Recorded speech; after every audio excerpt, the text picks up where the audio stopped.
Actually, what night is it? It is. I'm sorry. It's Thursday night, Friday morning, and we're going to open up a bazillion Pokemon cards. Tonight we have Unbroken Bonds again. Look at this. Let's see if I Minesweep or if I pull the Charizard. Yeah, you know, Unbroken Bonds doesn't get enough attention. That's a Minesweep.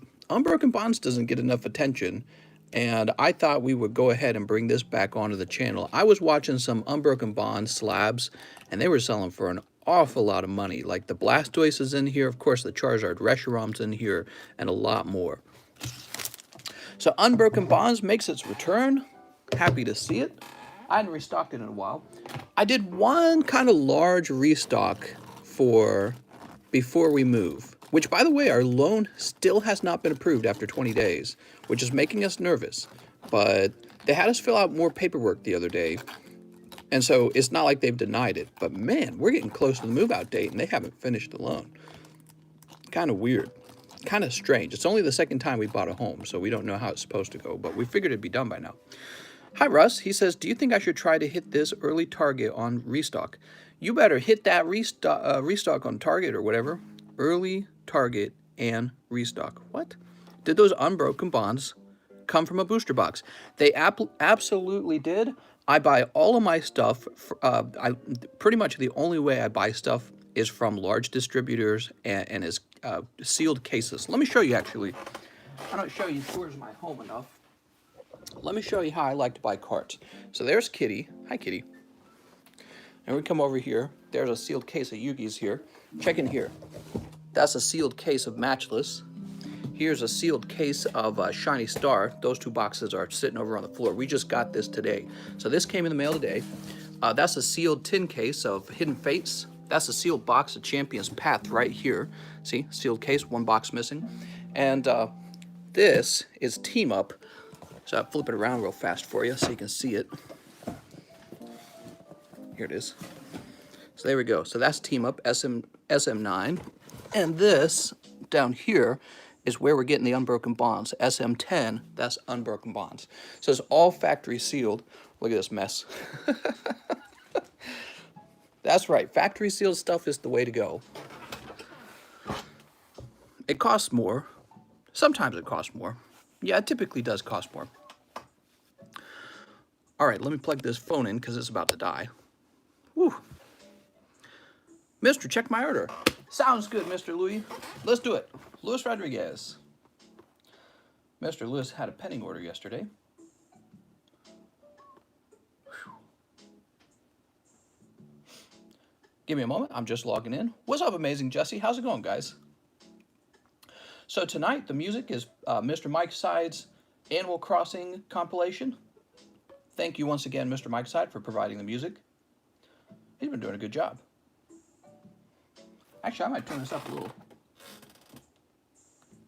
There we go. So, Lewis, I'm looking you up right now. I'm going to actually search your name. My grandma passed away today. She would have been 104 in a week. Damn, dude. That is a nice, long life. I hate to hear that. Maybe one day we will live much longer than that. So, Mr. Luis Rodriguez, it says here that your order is still pending, and actually it says your previous order was pending as well. So we opened that one up without noticing that it was pending. Do you want me to show it? I guess it doesn't matter if I show it, right? So you should be able to see on the screen that it says pending there, right next to your name. So 2 of your orders are pending, one that we already opened and one that we almost opened. But I'm not allowed to open pending orders. Sometimes I miss the fact that they're pending, but I caught it on the second order. So as I said before, usually it takes about 2 to 3 days for pending order to finish. But you know, once it's done, we can do whatever you want. I can refund it. We can open it. Anything at all. Anything at all. You can make changes to it. All right. Lewis says it'll go through. No problem, mister. I just can't open them until it does go through. I believe you. Mr. James, we got those card graders shipped, so that's good. Joe Harris has $35 with me, so don't leave that hanging around. Joe Harris. I'll bring you guys with me for this early AM Target restock. You're talking about Target? He's got restock at Target. Mr. Luke Zimmerman yesterday made the very first purchase of Pokemon cards on this channel using Bitcoin. That's right, I have a Bitcoin wallet on Coinbase, was just a digital wallet, and unfortunately, it's funny, I actually got less money when he made that purchase because Bitcoin's way down over the last, like, is it like week? Bitcoin's down like 21%. It's a massive drop. So, 20%, what's that, 1/5? So if you had $10,000, you just lost $2,000. So, oops. Hopefully it jumps back up. People are speculating though. They're saying maybe it's the beginning of the end. Not the end, but maybe it reaches its high point. Now it's popping basically. So people are wondering if it's ever going to return to that high point. And it's probably got some people scared, but probably other people are more confident in it. They're like, oh, it's just a temporary blip. Mr. Gentu says, I tried to make a Coinbase account today, but it wouldn't accept the code it was giving me. Oh, that's annoying. PokeDay says, I heard some targets are switching to 1 item per day on the 30th. Jesus. Escalameme says, hodl it, Mr. Escalameme, I actually sold my Bitcoin 2 days ago because I was uncomfortable with, I guess I was just uncomfortable with it. Just a gut feeling. And I'm glad I did because the Bitcoin has dropped significantly. So I could buy in back today. And it really is all just gambling. You're just wondering, what is everyone else going to do? That's what determines the price, right? And you know what? I don't have fear of missing out. I don't.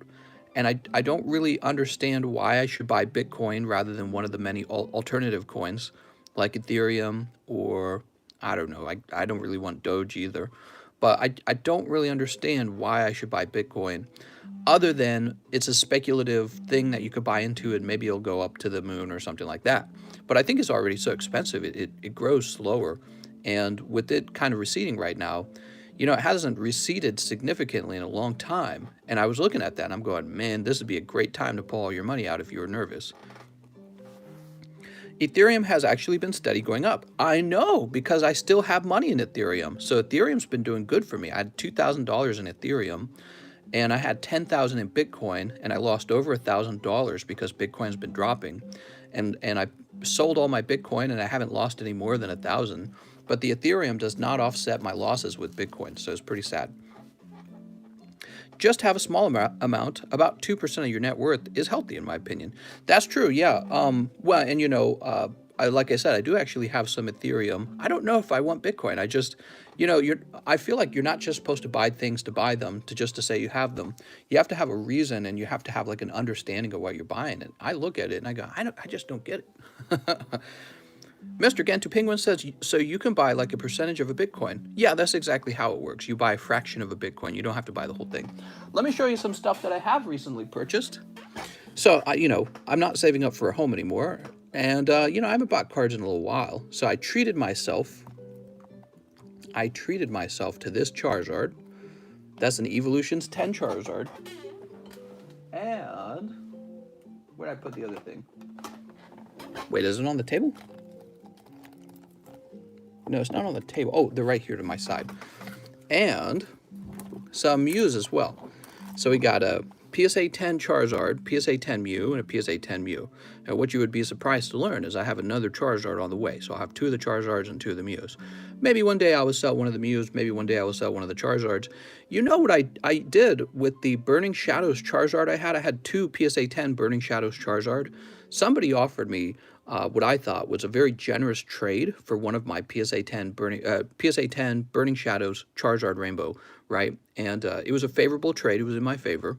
But he had the benefit of being able to take a bunch of slabs he didn't want. They were kind of junky. They were all 9s, basically. And he was able to trade them over for one really meaningful, probably more collectible 10 that he really wanted. And so I thought, maybe I'll offer something like that for one of these Evolution Charizards. If you have a bunch of junky 9s that equal up to a certain amount that I'm willing to trade for, you can dump off your 9s on me and pick up a very collectible 10. There's only 222 of these Charizards, and they're pricey.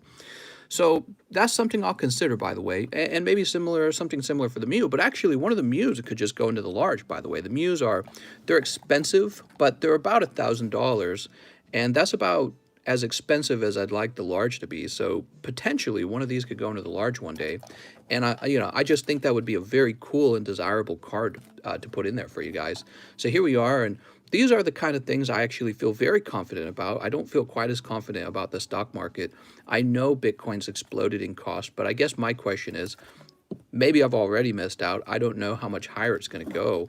Everyone's like, it's going to reach 100,000. It's going to reach 600,000. I mean, maybe it will someday, but I don't know how quickly. And I'm not going to let my fear of missing out be the reason that I choose what I'm buying into. I really understand Pokemon cards, and I feel like this is where I built the most wealth. It's because I really enjoy them. That's probably the best way to build wealth, is to focus on the things you enjoy.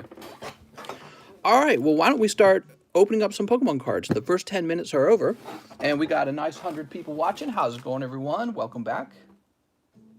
I'm going to go ahead and open up my PayPal list. Now, I have a feeling it could be a slow night. I don't know why. I think it's just because the last week has been so crazy with our friend Mr. Nogala blessing us with this Poke presents. I feel like whenever I have a really crazy day, the next day is always kind of slow. But I don't know. I don't know if it'll actually be slow tonight. All right.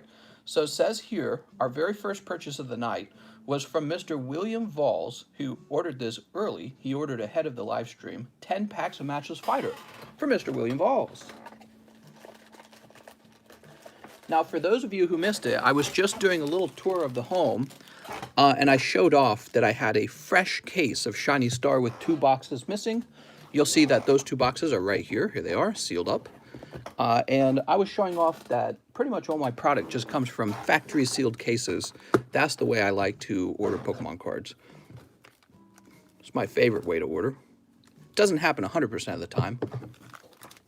1, 2, 3, 4, 5, 6, 7, 8, 9, 10. Sometimes I establish a relationship with a distributor who I really trust, and they can get me some loose packs, and I know that they haven't been searched or tampered with because they have a long-running trust with me, and I've seen that their product is good. But yeah, the majority of the time I just get sealed stuff. I think that's the #1 way to open cards. The trouble with trusting a large distributor is it's the fact that they have so much reputation that they could, if they wanted to, they could get away with something a little devious, and you go, oh, well, they're a large distributor, they would never do that. And so with me, I just kind of run by the rule, trust no one. It's just kind of my rule. I trust the factory seal before anything else. The factory seal is the very best. Articuno, all right, here it goes. Articuno, cold. How's it going, everyone? We've got Rune Regis. Oops. I was shocked TCC Nogala hit me up. Oh, that's so cool, man. That's very neat. James says, I trust you guys entirely. Yeah, I trust you guys 100%. What's up, Wellix? How's it going, Wellix? Wellix is working on a video for the TheCardconomist channel, and we're hoping that Mr. Wellix can be the primary provider of quality guides over there for Monster Hunter Rise, and sort of carve out a little bit of a reputation for himself over there. And I think that would be very cool. I don't want to just ignore the TheCardconomist channel because it's had such a large subscriber base built up, and it has such a great history of having so many useful guides for Monster Hunter. I thought it would be sad to just kind of let it go. Kind of like maybe a product you used to enjoy, and then the company moved on to a new product, and now you're old. Like, oh, a great example, Advanced Wars. Who plays Advanced Wars when they were kids? I loved Advanced Wars, but now they just make Fire Emblem because maybe it makes them more money, or maybe they just like it better. Who knows? But they don't make Advanced Wars anymore. It makes me super sad. And I wish they would just, you know, build a skeleton crew and keep making Advanced Wars games. So they don't do that, and that's kind of how I feel about the TheCardconomist. I spend so much time over here, and pretty soon I'm going to be focusing my time into trying to make maybe a grading company, if possible, a card grading company. And I'm going to have less and less time to work on edited videos for the TheCardconomist. So instead of just leaving it dormant, I would really like to maybe try and help people learn how to edit videos using a similar style that I was using, so that everything seems consistent, and I think I'd really developed a nice style over there. So maybe help Wellix kind of see, here's the assets we use, here's the style we use, here's my most popular videos, try and recreate it, stuff like that. And it's a great opportunity. I hope you go through with it, Mr. Willix. Okay, so William Valls with your bag.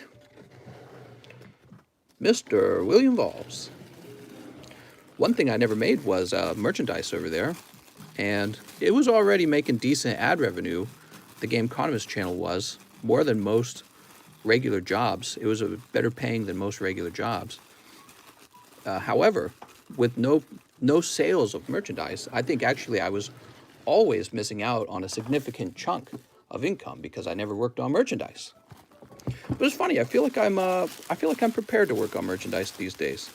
00, Savannah. Do you need a new bag? He says, I have a bag. William, where's your bag? William Valls. Let me check one more time. Maybe I missed it because I'm like so distracted. How's it going, everyone? Thank you so much, by the way, for all of the likes.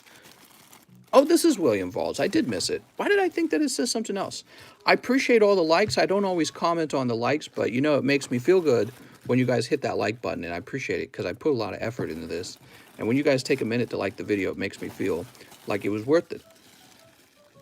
Mister, I will drop my good paying job to work for you for free. Don't do that. I don't want that. I don't want anyone to, I like it when people build wealth. All right, so let's see. Mr. Isaiah Cantu. How's it going, Isaiah? What's good, mister? Do it shake, do it jiggle, do it fart, do it sound like a French horn. He wants 2 unified minds, 2 vivid voltage. Por favor. You got it, mister. Por favor. All right. 2 unified minds. Where are my unified? Oh, here they are. So I heard that the government is going to raise the taxes on capital gains, which a lot of people have been calling for a raise in capital gains. That's the money you're making in the stock market.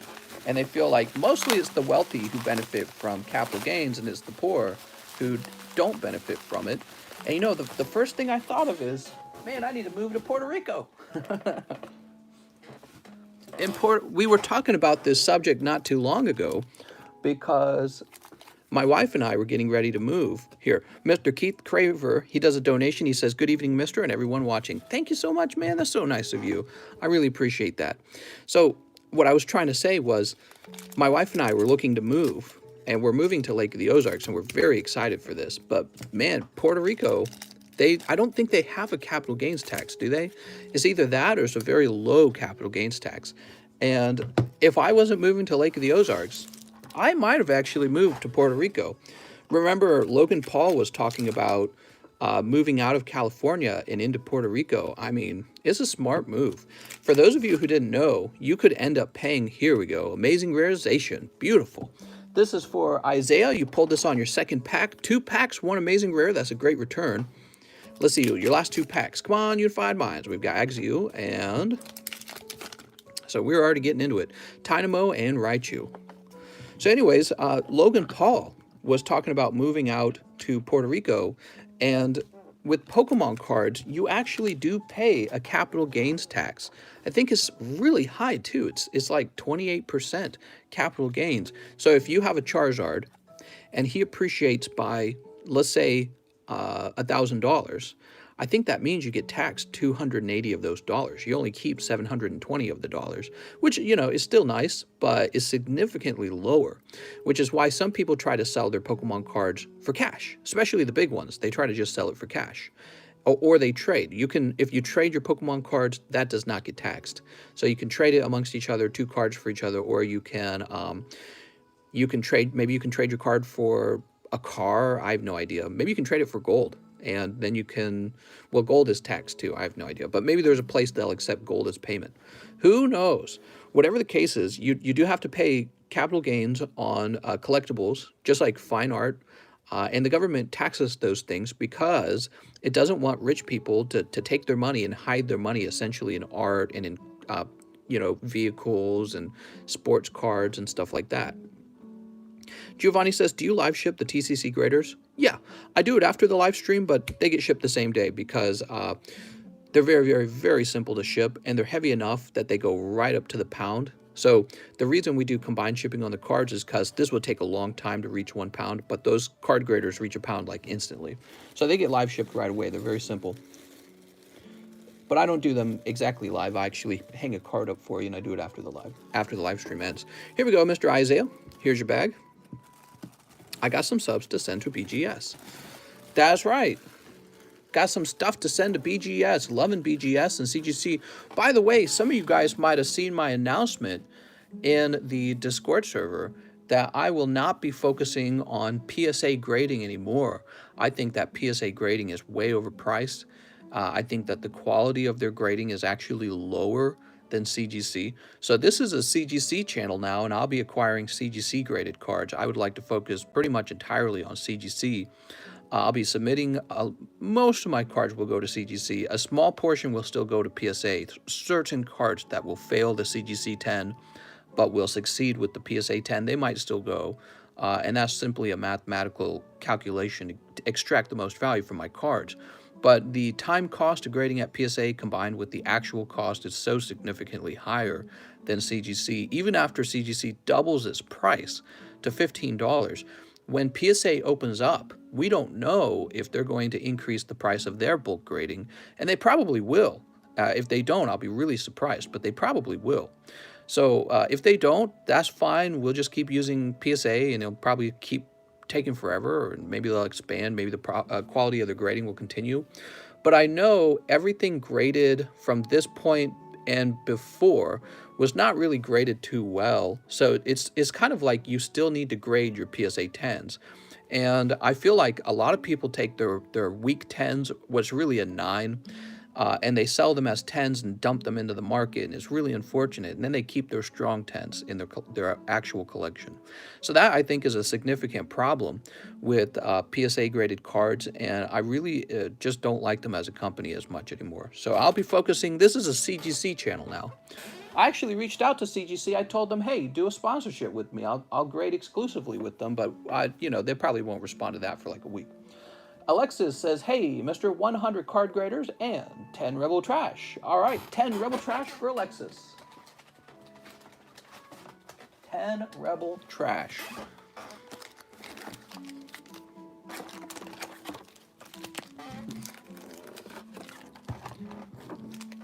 GMA. Nah, GMA is kind of like,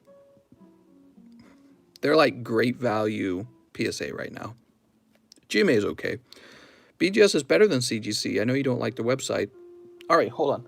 So 1, 2, 3, 4, 5, 6, 7, 8, 9, 10. I probably will no longer offer middleman grading service for PSA. And I personally won't be sending my cards out to PSA. I really don't like them. BGS is better. BGS is fine. Yeah, maybe I'll learn BGS and CGC. The main reason I prefer CGC is I actually just like their case better, which is a very small difference between the two. I feel like BGS has really struggled because of that difference in their case. You know what I don't like? I don't like how wide the Beckett case is. I wish they would make them thinner so that they were like exactly the same size as the CGC and PSA slabs. So the fat slab kills it for me. All right, let's see what we got. For Mr. Alexis Lamont. Here goes, Alexis. Pack number 1 is Crusola. Pack number 2, Eldegoss. Here, let's get you that Sandy Gas. Eldegoss. Okay. Have you purchased any? Oh, I thought you were talking to me. Here's Sandaconda. I don't like that they put their cards in a sleeve. That's not a big problem. Nothing wrong with that. I just like CGC's small, clear case. And I'm so over, hating on them just because of their ugly label. The label is undoubtedly ugly. I think they could potentially improve it in the future. I don't think it's a big deal if they don't. It just doesn't matter. What matters is that when you get a CGC 10, it is a 10 that's undergone such heavy scrutiny that you're actually getting a near flawless card. And that's what I care about when it comes to card grading. That's what I'm looking for, are cards that are like that. And what it tells me is the CGC 10s are currently underpriced. It's not like there's not a market for CGC 9.5s. The problem is people don't like that title 9.5. They hate the 9.5 title, but that's what it is. The PSA 10 very often is just a CGC 9.5 because it is flawed. And PSA says, oh, we don't care about the flaw, give it a 10. But it's like, I'm a collector and I do care. That's deep down in my gut. I realized I cared. There's no way around it. I care significantly if my card is actually flawless or not. So CGC's grading is correct and PSA's is incorrect. But it's not just that, guys. Like I can get over the philosophical differences between the two companies and how they grade. That's one thing. What really bothers me is the price, dude. PSA's price is ridiculous. So it's not just the bulk pricing being so expensive. Their higher tiers are also ridiculous. So if you have a nice card and you want to get that graded at PSA, they're going to say, "Oh, you got some value in your card? Now the value's ours." So that's what they're doing. Do you guys understand that? So if you have a $1,000 Charizard and they're charging you $300 to grade it, you don't have a $1,000 Charizard, you have a $700 Charizard now. You see, so they've taken almost a third of the value of the card for themselves, and it's so greedy, guys. When you look at CGC, they've got $34 express grading right now, which is pretty decent, I think. And of course, that doesn't include your shipping costs or the return shipping costs, so really it's higher than that. It's more like 40, 50, depending on how you do it all. And they're going to double that. But the funny thing is, even if they double it, it's still way cheaper than PSA. PSA is so overpriced just to give you worse grading than PSA. So I'm all fed up with PSA, and I won't be using them anymore. And we're on Team CGC from here on out. And I wouldn't recommend them to anyone. All right, Alexis Lemon. And one of the things I'll be doing now that I've come to the realization of how poor PSA actually is and how non-collectible their slabs are, I will be going through and regrading as many of my PSA 10s as I can to hope for that CGC 10. You know, I think there's probably a way to tell them don't regrade it if it won't grade 10. So I'm going to try and get as many of my cards regraded when I get a chance to be CGC. And then the PSA cards that will not grade CGC, guess what I'll probably do with those? Dump them in the market like everyone else. So I will probably start selling off a larger portion of my collection just to get rid of the PSA label because I don't want it anymore. Alexis Lemon. Here we are. I found you. Woohoo! Seen someone cross over like that before. Mr. BGS slab costs way more than CGC. They will only regrade if you're getting a higher grade anyways. What does it mean to Vmax, mister? You know, a Vmax, like in the Pokemon game. Next up, we have Nathan Lewis. Nathan says, 1, Shining Face. Shining Face. Oh, I just moved them off the table. Here they are. All right. I personally can't wait to get my cards back from PSA and will definitely grade more with them when they reopen. Oh yeah, I mean, a lot of people probably just see a PSA as like, you pump cards in, the cards come back, and then you pump them onto eBay or something like that and try to profit. I think I was in your shoes not too long ago. I said, screw CGC. I was like passionate about saying screw CGC. And then I was saying, I love PSA. I've had way more time to think about it. I've actually had more time to think about their prices and the percentage of your card that they're taking from you.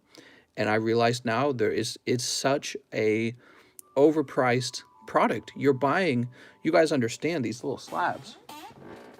These little slabs, these are just some made in China junk. That's all it is. These little plastic slabs, these cost like maybe 25 cents. They cost nothing. So they take your slab and they melt some plastic around it, and then they say, all right, $300 for that. What? Their profit margin must be insane. And for them to do that is and not even offer the same quality of grading as CGC, it's just terribly overpriced. And they've had a monopoly. They've had a monopoly all this time. Really, CGC, in my opinion, CGC is the first real competitor. So PSA's had a monopoly, and because of that monopoly, they got to slab up millions of Pokemon cards. And so it's the name you see everywhere. And so you just think because you see it so often, that's the good one. It's not. I'm telling you right now, it's not the good one. CGC grading is superior grading. The slab's probably a superior slab. I like the slab. It's heavier. It feels denser. It feels stronger if you dropped it. It's clearer. And then you know when you get a 10, it's actually a 10. You know, that's a big deal. PSA's like, yeah, it can be off center in the front. 10. It's like, well, Jesus Christ. It's kind of I don't know. They don't offer subgrades, and you're gonna wait a year for the card to come back, and then they're gonna double their price and probably raise it again.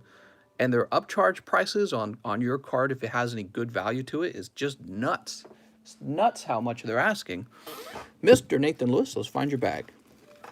So, for a long time, PSA has had no competition, no real competition anyways, no professional competition. And they do now, and it's so clear to me how overpriced, how outrageously overpriced PSA is. Just the fact that they get to hold your card for like almost a year to grade it. And then they'll turn around and say, you know, you need to pay more for this anyways. It's nuts how overpriced they are. Paul says PSA sells better and more money. Mr. Paul Baldwin, that's because buyers don't know what they're doing. And that's why I'm here to inform you about that. Buyers don't know what they're doing. So I'm no longer buying PSA slabs. Yeah, I'm done with them. I don't want to buy them anymore. And the more people realize they don't want PSA slabs, the lower the prices will fall. So I will mostly be avoiding them whenever I can. And when I do buy them, what I have to do is I have to contact buyers these days to have them grade the card for me before the sale goes through.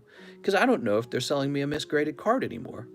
You know, I go, I need more pictures because obviously the 10 doesn't matter anymore. What matters is how are the edges looking? How's the corners looking? You know, so I'm running into this problem with PSA over and over and over again, where PSA graded cards are not actually 10s. They're terrible. Way off center, huge white dots on the back, obvious white dots, obvious print lines on the card.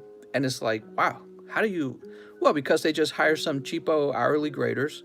And I got nothing against the graders. Those are the guys doing the footwork.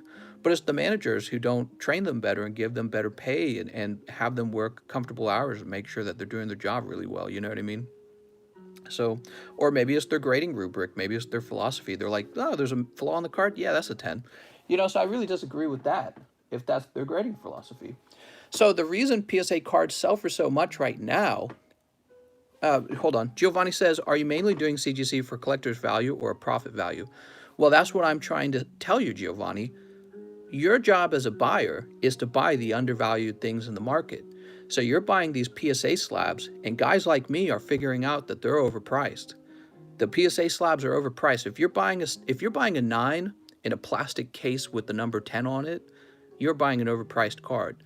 The CGC cards are real 10s, and they're currently underpriced because everyone's skeptical about them. I'm now a CGC buyer, so I'll be out in the market buying only CGC 10s. I'm not going to buy PSA 10s anymore because I actually know that the CGC 10s are real 10s. So that you're going to see, I think over time, the CGC 10s will become, and this happened with BGS too, by the way. BGS 10s are more expensive than PSA 10s, typically. Sometimes they're the same. But if you're talking about like BGS 10 versus PSA 10, typically the guy who got the BGS 10, he'll try to charge more for it. Well, it's the same with CGC 10. You should be buying CGC 10s first, and that you should be paying more money to obtain them. And that's the way I perceive it. And all this cash I receive doing what I do, that's all going towards CGC slabs now. And no more cash is going toward PSA cards. I will actually be dumping PSA cards into the market now because I don't want them. So, and maybe like the newer graded PSA cards with the AI, I guess maybe I'll look into those. Maybe they'll be tougher. I don't know if their grading philosophy will change. But one thing I can tell you is it won't matter for me when it comes to sending cards off to grade. I won't be grading with PSA either because they're overpriced. All right, so let's see. We got Justin Huerta. He says, can I have one fossil custom? One fossil. So that'll be my message from now on. I'm all done with PSA grading. I think they're terrible, and I would avoid them. One fossil for Justin Huerta. It's so crazy because when I started doing this, I was like, man, I love PSA. And many of you guys probably feel that way right now. Now I'm actually quite good at what I do, and they're not that good. PSA's, and again, they've had a monopoly. They still do. They basically have a monopoly, but that will change over time. You know, I'm looking at the writing on the wall, and I think CGC will overtake them. So I would like to have CGC slabs before they increase in price too dramatically. So one fossil custom and one hidden fates. One hidden fates. All right, let's see what we got for you. He says, plus live shipping. I have a bag and slab, tops pack, and 2 fossil packs.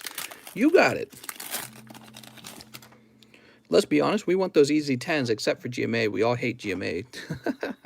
Well, you kind of hit it on the head with that saying. We all want those easy 10s. Actually, you're wrong. I don't want the easy 10s. You see, I no longer value a PSA 10 anymore. I don't. That's what's changed. That's the big change. When I see a PSA 10, what I really see is probably a CGC 9. The change happened in my brain. It's occurred. It's not going to be undone anymore. When I see PSA 10, I don't see a good card anymore. It used to be that I did. I used to look at it and go, wow, that's a good card. I don't believe that anymore when I see it. So that's a pretty large psychological change that's taken place in me. And it's taken place because I handle a lot more slabs than the average person. And I look at all these PSA 10s, they're terrible. How did they get the 10? The PSA 10 is kind of like is a bit of a joke right now. And so I'm, you know, when you have a major collector who has poured, you know, not like tens of thousands, but probably hundreds of thousands of dollars into the hobby, because my collection is probably a bit larger than you know, because I don't show it all. And when I say I'm all done buying, and then I say I'm actually going to be dumping because I don't want them anymore, that's, you know, that's significant. Wait a second, why am I looking in the case? You're up here, Mr. Justin. I'm all distracted. So I'm all done buying PSA cards, and it'll remain that way for the future. That's music to my ears, mister. My CGC slabs return. I'm looking to trade some of those PSA slabs. They're all for sale for $2. Well, and there'll probably be some PSA cards that I'll hold on to because, one, they're graded correctly, and two, maybe there's just no CGC equivalent anywhere. So I'll probably hold on to those for a while. Like, here's a great example. Like this PSA 10 Dragonite. I'm not about to buy a CGC Dragonite because it doesn't exist. And that's a big advantage for CGC. Let's take a look at this, by the way. So right away, I'd say look at this top corner. See how thick it is right here on the top? Now compare that to this bottom corner. Oh, it's way off center. So I wish you could see that more clearly, but it's thick up here and then thin down here in this corner. And then also look at that corner. It's kind of weird. It's shaped weird. It's not round.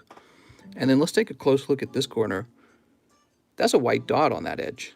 That's an actual dot on the edge of that card. I don't know if we'll see a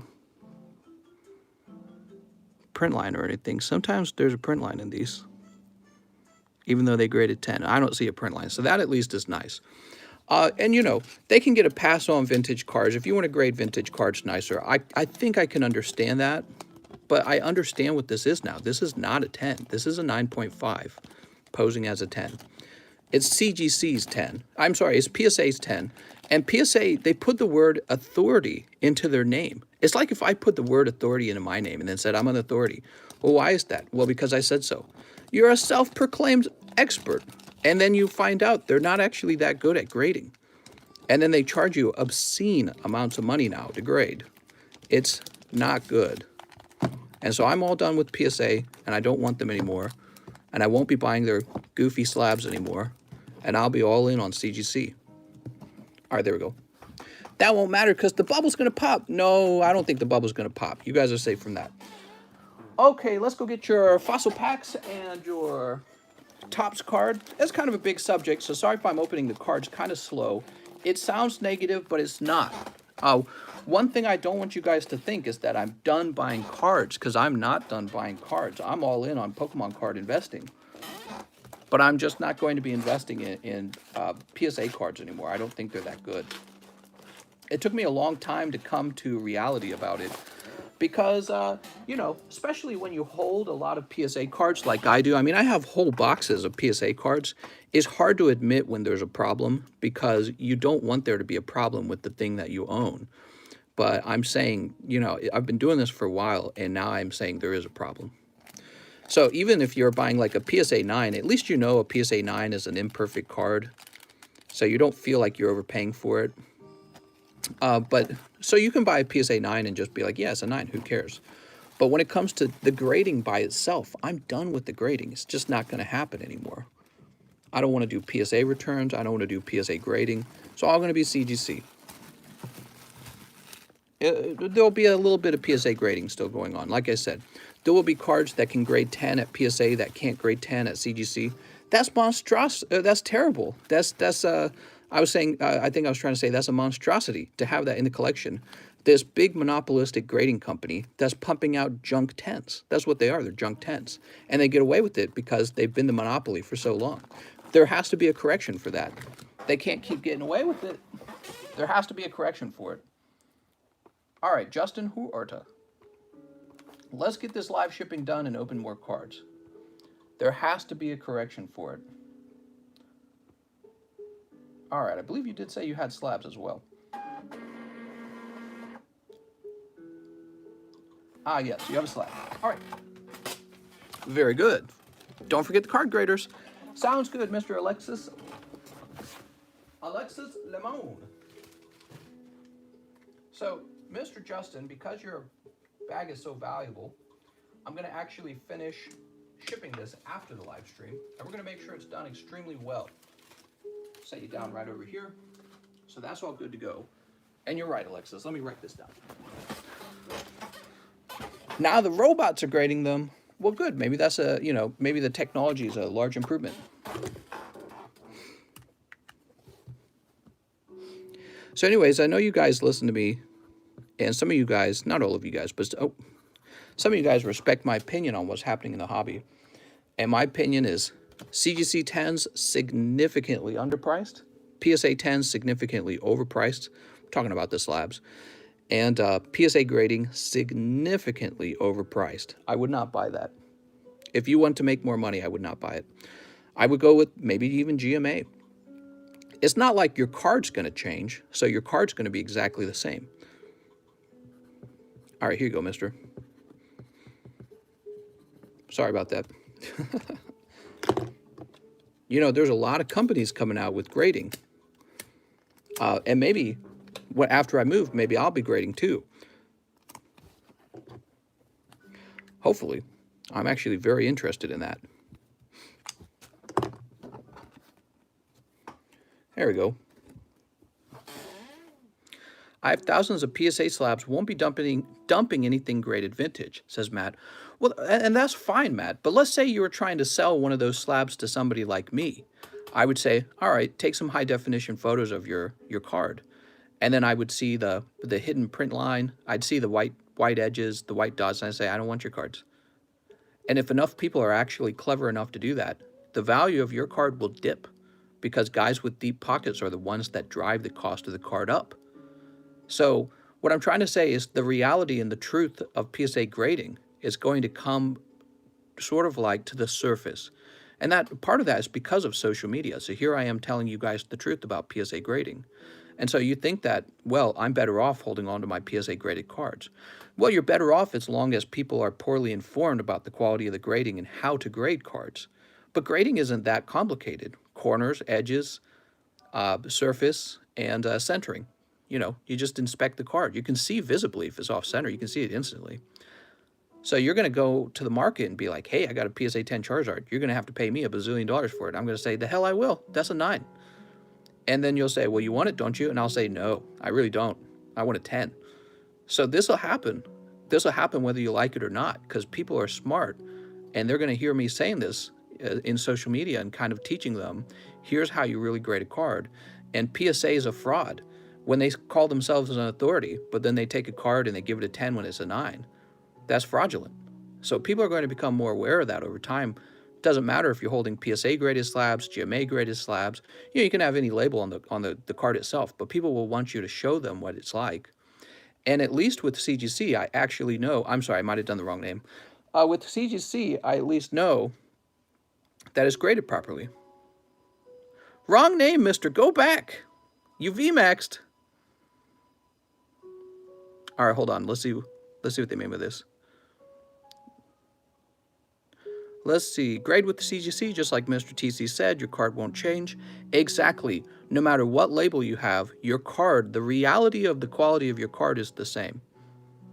So whose name was the correct name? Let's scroll back down.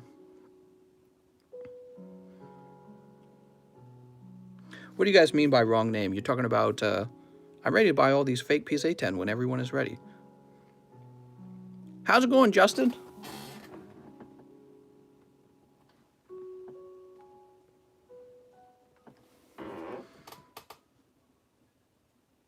PSA will cause a junk slab era for that reason, but actually 10s by CGC will hold their price. Estuardo's correct. That's exactly what I'm saying. And I'm sure some PSA 10s really are 10s, but the thing is, a great number of them are not 10s. You wrote the wrong name down for my live shipping. For your live shipping later. No, this is for Alexis Lemon, 2CG. And actually, your cards are already staged to be live shipped. They have the label underneath it. So I've already printed your label, and it's sitting off to the side. This is for Alexis. This has nothing to do with yours. Yours are off to the side, ready to be shipped. All I have to do is box them up. He says, you literally only read comments that perpetuate your preconceived notions. You're so funny. You're like the other guy who said you only answer when it benefits you. No, that's not true. When I'm talking about a complicated subject, I kind of stare off at the wall and I think deeply about how I feel about things. I'm always open to debate with anyone. I actually enjoy debate immensely. So you'll never find that I avoid a good argument, because I love argument. And you know, when I reach a conclusion on something, usually I reach it after a great deal of thought. All right, let's keep moving. So Jeremy Connell says, hello, mister. Got any darkness? I'll take 4. All right.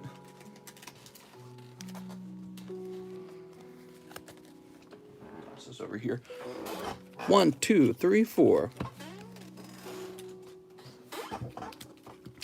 All right. Oh, right. Yes. So Rand says I can only see 2 comments at a time. That is true. When you stream from a cell phone, you can only see 2 comments at a time. Mister, how much will you charge when you start grading? That's a good question. I have no clue. Mister will answer your question if you send him money, bud. That's right. See, look, I didn't even get to see this. Keith says I bought 4. I have to scroll down to see it. I bought $400 store packs today. Unbroken Bonds, Unified Minds, and Team Up. Nice, man. All right, we got Soul Rock, Galissapod. Can't we all agree how outdated those PSA labels look? These cases are meant to display, not to grade. Matt says, that's why I've been buying up the PSA first edition market for years. Boop, hiding energy. Yeah, so as a major buyer of slabs myself, I'm out on PSA. I don't want any more PSA slabs. Whenever I do buy them, I have to very carefully examine them to see how terribly graded they are. And if they're too terribly graded, I'm just going to end up getting rid of them again. How am I today? How's it going, Keith? I'm doing very well today. We're talking about a very important subject today. Jeremy Connell. Jeremy Connell, let's find your bag. Jack, Jason, James, Javier, Jesus, Jeremy Connell. First time order tonight. What's up, Jacob? Jacob is the name. Well, Mr. Jacob, we'll try to find your order soon. Mister, do you know which Sun and Moon era sets will get reprints? Hold on, let me check my magical crystal ball. I wish I knew, because then I'd buy the ones that weren't going to be reprinted. Sergio Espinoza says 1 XY Evolutions booster pack. Thank you. I should have a bag with 1 or 2 cards in it. You got it, Mr. Sergio Espinoza. Where did I put this? Where are the Evolutions packs? I cleaned up around my desk, so now I don't know where anything is. Oh, here's some. Huh, weird. I feel like I must have misplaced them somewhere. I bought a first edition PSA 9 Espeon from Neo Discovery, and it had a binder dent. I was like, how did this get a 9? Yeah, actually, we just had a PSA return with over 120 cards in it of mine. It was like a total of 140 cards, and 120 were mine. And we had some packs, some cards were getting like 8s, and they had full-on damage on the card. Like it wasn't even close. It was actually damaged. Look at this, beautiful Mew and Flying Pichu. You're killing it, Sergio. That was a really good pack, mister. All right, that's Mew. That's coughing. Who's this? Matt says, I think a lot of people are going to be in shock when the high-end vintage market continues to retrace. Well, I don't think that the high-end market was really retracing that much at all. So around the time Logan Paul was hyping up Pokemon, you saw like the base set cards going for crazy prices. And that's because he hyped them up, but the hype has died down, and you see some of the cards fall back down in price. But the reality is everyone's super hopeful that their vintage card is going to sell for like 10,000, 5,000, whatever it is. And then they're finding out that the market was never really demanding that price. So they get listed in auction, and they always go for less in auction, okay? So you have to imagine it's less in auction, a little more in buy now. And try to get the difference between those to kind of understand the real demand, you know, because it's buyers set the market and sellers set the market together. So there's the auction price and the buy it now price. And sometimes you can't buy it in a card you want in auction because nobody's listing it. Sometimes you're forced to go after that buy it now price. Well, so Logan Paul did his thing. The card spiked in price, and then he left. And it fell back down. He did another box to spike a little bit. It'll fall back down again. But the actual overall trend of the price of these cards is still really high. So if you've got the price doing this, and let's say Logan Paul kind of strikes here, and it kind of jumps up, but then he's out and it falls down a little bit, or we could do like zigzags if you want. The overall trend with the price on the cards is that it's moving up. And this is not surprising with all of the stimulus checks everyone got and all of the new great awareness everyone has of Pokemon cards. There's a great awareness of it. All right, Mr. Sergio, let's find your bag. Sergio, how's it going tonight? How's it going, everyone? Welcome to the late night Poke Stream. Believe it or not, tonight we're actually talking about the card market. Sometimes we talk a little politics. Sometimes we talk about goofy stuff. Sometimes all we do is focus on fast card opening. Tonight we're talking about some extremely relevant subjects like the overall price of cards and especially about the value of PSA graded cards, which I believe PSA graded cards have lost value, and I believe that, or let's say overpriced value, they're overvalued. And this is because the quality of PSA grading is not as good as you think it is. The other thing I believe is true is PSA grading is severely overpriced. So that's the main, oh, look at that. It already paused. My music paused. Let me hit play. There we go. So that's the topic tonight. Next up, we got Zachary Hickman. But for the value of Pokemon cards, I do not believe Pokemon cards themselves have any kind of problem. So if you have a really nice Charizard, you're fine. It's the actual card grading that I think is overvalued. Zachary Hickman says, hey, mister, I would very much like one Sun and Moon Hidden Fates. All right, let's grab you a Hidden Fates. If you have a $1,000 Charizard, PSA is not entitled to $300 of that. And you really ought to think about that. One Ghost of the Past. Where's my Ghost of the Past? Here it is. Here it is. First edition. Let's pull something decent. All right. When you buy PSA graded cards, what you're really doing is you're paying for that grading. Okay, so the person who has their card graded, he's not in it to break even, right? He doesn't want to grade his cards at PSA and then sell them to you to break even. But that's what I mean when I say that the PSA cards are going to inflate in price because of the cost of the increase in grading that they're going through, especially if they cause it to go up again when they reopen in July. So there's inflation occurring with the price of the PSA cards just because PSA is doubling their price, holding off from grading more, and probably going to increase it again. And CGC is increasing their price now too, although their price is still a bit cheaper than PSA.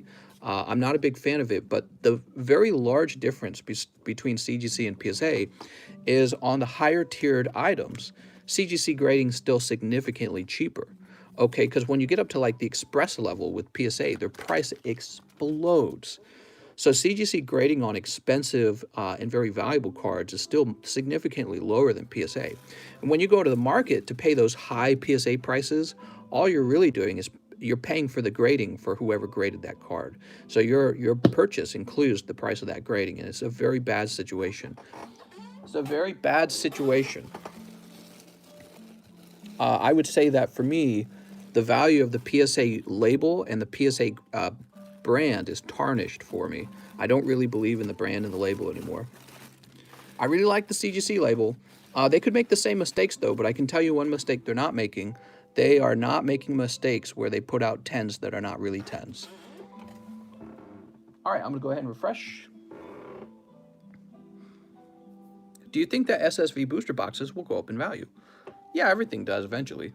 As long as Pokemon stops printing cards at some point, it will all go up in price eventually. Mister, are you interested in a sealed booster box of Cosmic? Sure, if you want. PSA increase is inevitable July 1st. Couldn't economics explain with an increase in demand, it leads to an increase in price to weed out buyers unwilling to pay that price? Yeah, I mean, like if they're going to have an increase in demand, they can raise their prices. What I'm saying is they've raised it too far. That's what I'm saying.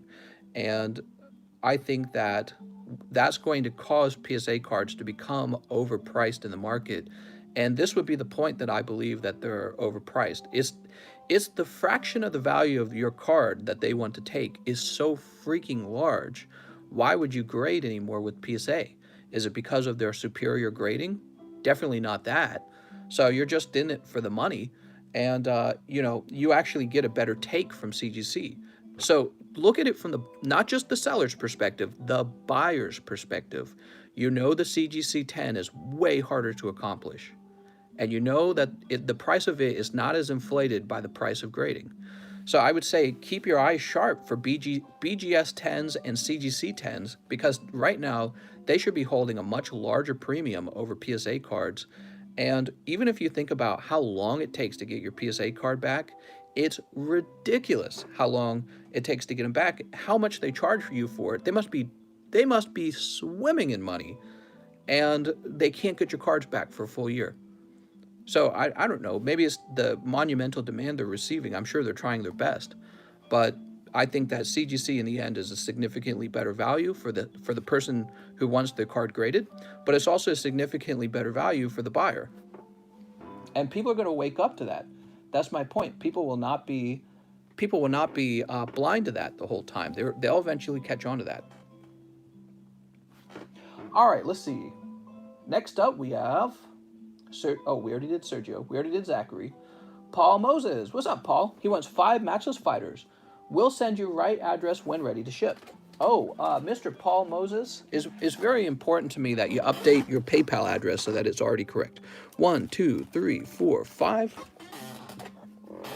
Yeah, this is a very big subject that I've been thinking about for about the last week, pretty carefully. That's probably why Bitcoin could go down by quite a bit, and that's when the bubble bursts. What did PSA do? PSAs, I've just been analyzing PSA cards, and I've been doing this for a long time, maybe longer than you guys. I've been doing it. Look, I've only been doing it for 2 years, but the amount of time that I've put into this is enormous. I've put an enormous amount of time into this in a very short amount of time, because I work on this all 7 days. I don't take off days. And I work on it probably like 12 to 15 hours a day. I see many, many, many cards. I make large submissions. I have large returns. I watch prices every day as well. The PSA brand is way, way overpriced right now. It's overvalued. And there should probably be some kind of adjustment for the PSA brand. That's what I'm saying. And so I won't be buying any more PSA cards, and I will be dumping my PSA cards because I believe in because I believe in that. Oh man, I need to go get a drink. So, Mr. Paul Moses, let's get you a fresh bag, Mr. Paul. Mr. Paul. Mister, I like CGC too, but say you have a vintage holo that's really off-center, wouldn't it be better to send a PSA to get the OC mark as opposed to getting slashed on centering by CGC? I don't think PSA hands off the off-center mark that easily, and I almost never run into cards to have that mark on it, the off-center mark. And I could be wrong, but I believe CGC allows you to pay $5 and submit a card as an error card. But again, if you're saying, hey, can't I get PSA the authorities? Can I get them to say this is a 10 and sell it for more? Yeah, I mean, I think for right now that's true. But increasingly, people are going to be aware of how poor the grading is with PSA grading when it comes to 10s. They will become increasingly aware how bad it is. Did you guys see that TikTok I submitted where I showed right on a PSA 10 Evolutions Charizard the print line under the wing? You know how bad that is? That's huge that even exists. That just shouldn't exist. There shouldn't be one PSA card out there like that. But it was recently graded too, which means there's probably tons of cards out there like that. So I don't trust the grade. I just don't. I don't trust the grade anymore. The grade's meaningless to me. And I've realized I don't really trust the brand either. It's just an image. The brand is just an image. So what I really trust is the card, which is what I'm trying to buy. And a clever investor of Pokemon cards will go straight for real 10s, and you will ignore the brand. So go for a real 10, guys. Next up, we have Jacob Kai. Jacob says 5 live custom boosters. 5 of them. Wow, mister. He also wants 5 vivid voltage. 1, 2, 3, 4, and a 5. When CGC came out, there was an interview that they're planning on doing something more than just a pot report. All right, 1, 2, 3, 4, 5, and 5 custom booster packs. Oh, look at this. 7 matchless. That's going to be 2 hollows. 3 is going to be this. 4 is going to be 2 hollows. And 5 is going to be 2 hollows. You know, it's interesting. I think if you had bought just 3 packs, you'd be doing pretty good. You bought all 5. Let's see. Let's go ahead and sleeve this up. Let's get your 7 matchless. 7 of them. Guaranteed hot ones.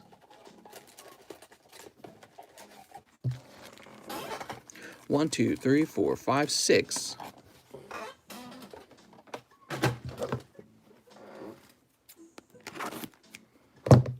Now, I'm still very, very much in the game for buying and selling Pokemon cards. I'm all in on buying and selling Pokemon cards. I will be investing in Pokemon cards probably for the next 20 years, nonstop. This is just purely about grading companies. That's all this is. I still totally love the hobby. I love collecting. Maybe it's my love for collecting that makes me so passionate about getting things right. You know what I mean? I'm like talking too much. PSA is supply and demand. That's why they price high. Like you price your packs high due to supply and demand. Well, part of my price includes keeping the line short for a live stream where everything has to be wrapped up in like 3 hours. PSA's price, they've got their bulk price, which they increased the price on that. Now, I was not surprised by the increase in price on the bulk price. But let's be fair. You wait a whole year for those to come back, mister. They don't return that in like 3 hours. Okay, so your cards are open within 3 hours. They return that in a year. Think about that for a second. So you give your card up for a year and you lose a year of time to flip a card and flip a card and flip a card. You know how many cards you can flip in a year if you just had access to them? So you're paying for the time cost, okay? But also they have the highest price of any, I don't know about BGS, maybe BGS is higher, I don't think it is. They have the highest bulk price of any submitter, any card grader already. So on top of that, PSA's upcharge price for your card, if your card's actually a good card, a collectible card, there's a lot of junk cards right now, modern stuff. There's a lot of, cards that don't get good grades. But let's say you actually have a card worth collecting, a really good card. Oh, like this one. I love Tag Team Zekrom Pikachu. Let's say you actually have a really good card that someone wants. They're going to turn around and say, oh, well, you're going to need to pay us about $2,000 to get those few good cards graded. What? What fraction of the value of the card are you asking for? Most of it. and that's the difference. And I'm saying that there's CGC right there. You know, their website lists their express grade pretty cheaply in comparison to PSA right now. And yeah, it's just nuts. It's really nuts. Oh, here you go, mister. Is Brawly. Rainbow Rare Brawly. All right.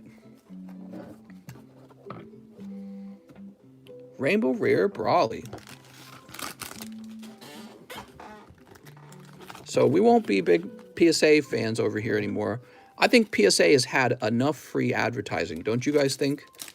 You guys know that the real difference between PSA and BGS is that all the YouTubers advertised PSA for them. That's right, we basically made PSA famous. All these YouTubers, all of them, not just me. There's TCA Gaming, Z&G, Graded Gem. There's Gary from Pawn Stars. We're all advertising for free for PSA. And they don't even do that good of a job. And they charge exorbitant amounts of money for their cards to be graded, especially if you have a good one. I'm not just talking bulk stuff. I get the bulk stuff. It's if you actually have a good card, the price on grading shoots up dramatically. That's where they make a lot of their money, I think. What do we got? We got Beldum. So yeah, I'm just going to be here warning you guys, probably to go with the CGC, because I personally won't be going with PSA anymore until maybe their price falls, and if their price doesn't fall, that's fine too. I just won't grade with them anymore. All right, let's see what we got. I feel called out, mister. Now I'm feeling the pressure, Law, but I'm having fun. What? You feel called out? What do you mean? All right, we got this beautiful Rainbow Rare Brawly. We got Zapdos, Zekrom Pikachu, and the Vivid was kind of on the cold side, but that's okay. I think this beautiful Rainbow Rare was really a nice thing. Mr. Jacob, did you say you need a new bag? New bag for Jacob. Nice to meet you, Jacob. The video. Mister, did you notice how CGC has different graders? They have graders for Pokemon and different graders for Magic and Yu-Gi-Oh! Really? That's very interesting. All right. Is that Keith Craver? He says, can I keep my Matchless Fighter bulk? Mr. Keith Craver, you could contact me and I can get you a whole box of Japanese bulk if you're interested. But I'm ending... bulk boxes are probably going to come to an end on this channel. They're too much trouble to maintain. You can order live shipping and keep all your bulk that way, but even that is going to be limited because I'm getting upcharged on shipping labels. When I do a live shipping for you, and then let's say the box comes over £1, they'll upcharge me to priority mail and it'll be like 12 bucks. It's really expensive. So as long as your bag's under £1, if you do live shipping, I can get you all your bulk in there. But the trouble is when it reaches over £1, all of a sudden shipping's like 12 bucks. It gets really expensive. Jacob Kyle, let's put you in the J box. JA. We've got Isaiah. What's up, Isaiah? He says 2 more. Unified, fingers crossed. You got it. 2 more unis. Unis.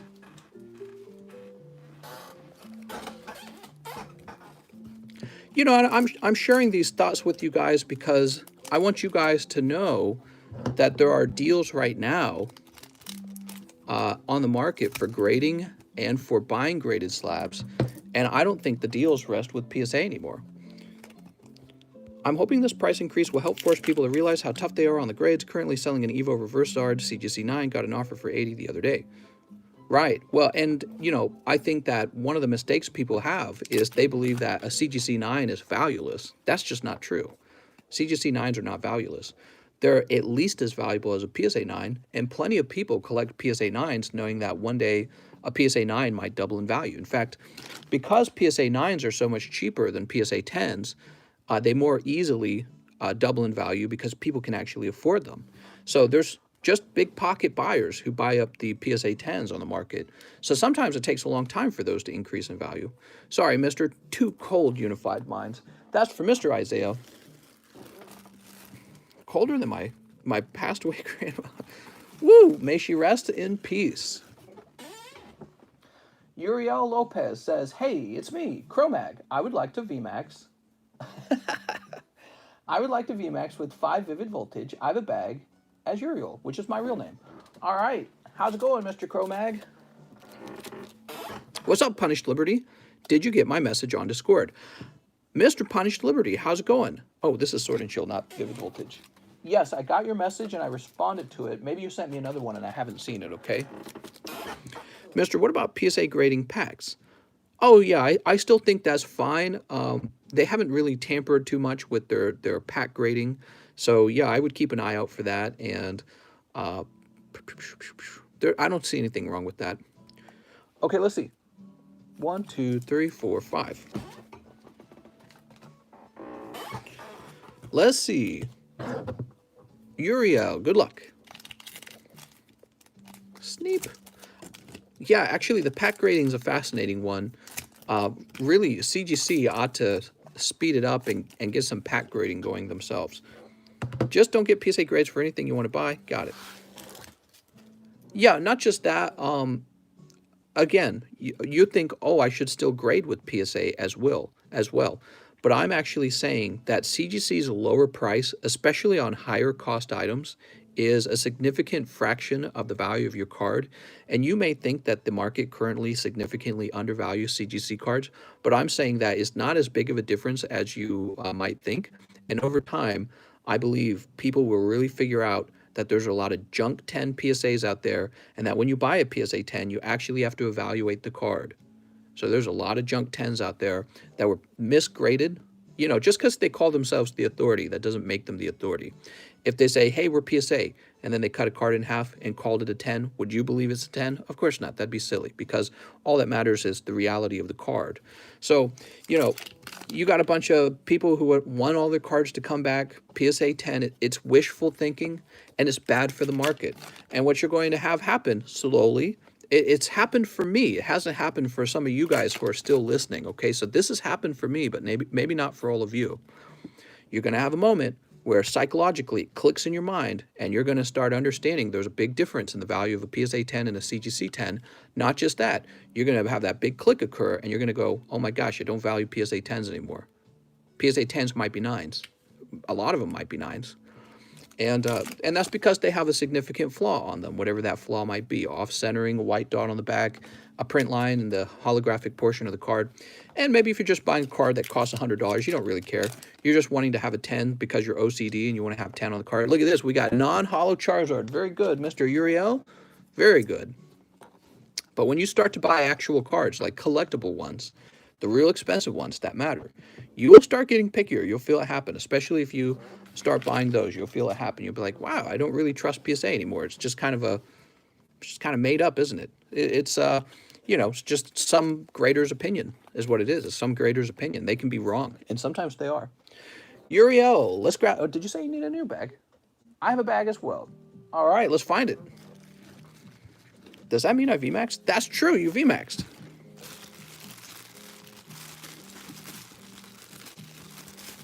PSA just bought Gentleman, which they are beginning to use to grade cards, so you may see a big difference.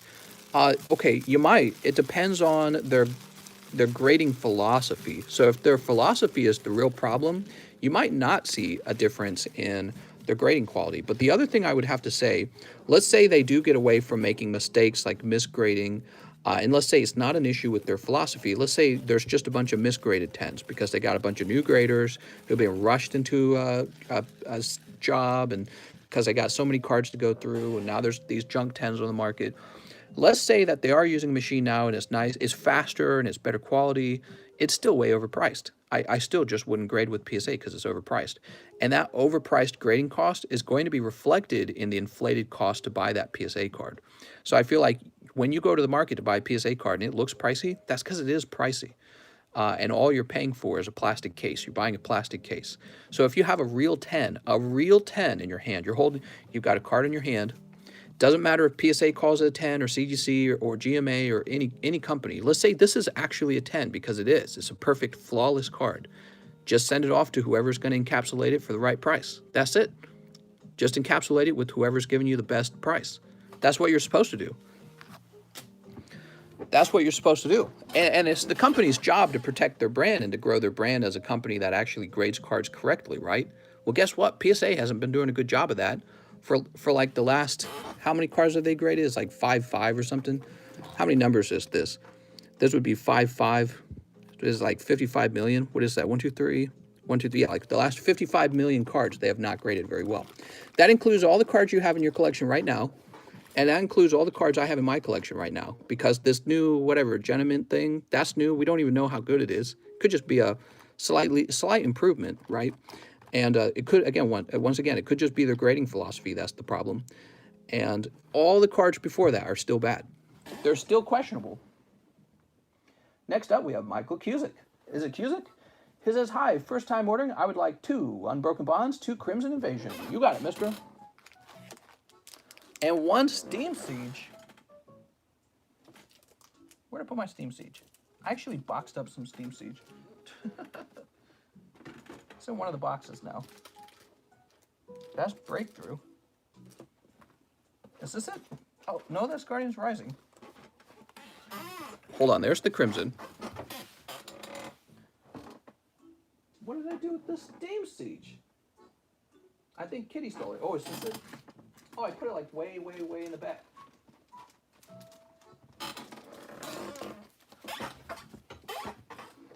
One Steam Siege. There it is. Hey, we got a donation. Dinklebot sent us 10 bucks. Dinklebot, thank you so much. I'll be sure to spend that money wisely on a very fattening pizza, okay? Mister, there's a lot of CGC 9s on eBay for $50 to $70. Well, yeah, and maybe they're significantly underpriced is what I'm trying to tell you guys. What I'm trying to say is the market has undervalued CGC cards. Their cards are essentially graded as good or better than PSA.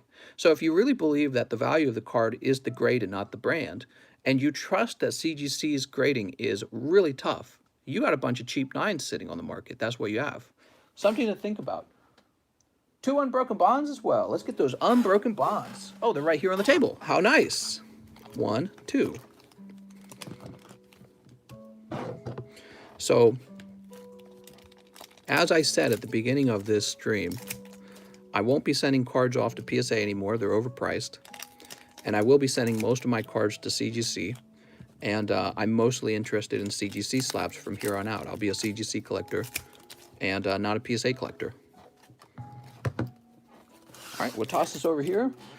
And yeah, maybe if PSA gets really tough in the future, and again, there'll be, oh, nice. This is such a gradable card, I swear to God. You got the chunky Snorlax, and I swear to God, people will pay good money for this. Well, you got a real clean one, too. That might actually be a 10. Very nice. So that's the holographic Snorlax from Unbroken Bonds. I would definitely grade that one, okay? And what do we have here? We have, it's a Venomoth. All right, Venomoth GX. Sweet. 2 packs, 2 hits, mister. How about this Steam Siege? We've got Spiritomb Bisharp. Yeah, so James Gower says buy CGC 9s and regrade them for 10 at PSA. What does that tell you? That tells you that PSA is offering lower quality cards for a higher price. You guys doing the math there? Think about that for a second. Really let that sink in. They're offering lower quality cards, regraded CGC 9s and regraded CGC 9.5s for a higher price. Think about that. Let that tickle your fanny for a minute, because that matters a lot. And you need to ask, what am I buying? Am I buying a brand or am I buying a card? If you're just buying the brand, you know what the risk is? If you just buy a brand, the risk is that smart guys like me will devalue the brand one day because they realize what they're really buying is cards, not brands. And then one day, you could be sitting on a bunch of junk cards, okay? So that's something to really think about, and PSA should be thinking about that too, but they're not. All right, let's leave it up. That was my plan until they announced they're doing AI grading. Mister, has my test tube Mewtwo come back yet? Not yet. I say smart guys like me facetiously. I'm not saying like I'm super high IQ or anything. That's I'm just saying that guys who they want to buy cards carefully, and they're just smart enough to realize that you should be buying the card and not the brand. Okay, so I'm not saying I'm like super smart or anything, but I'm saying I'm just smart enough to know that this is the real quality of what I'm buying. This is where all the value lies. And the company that slaps its name on the card doesn't matter.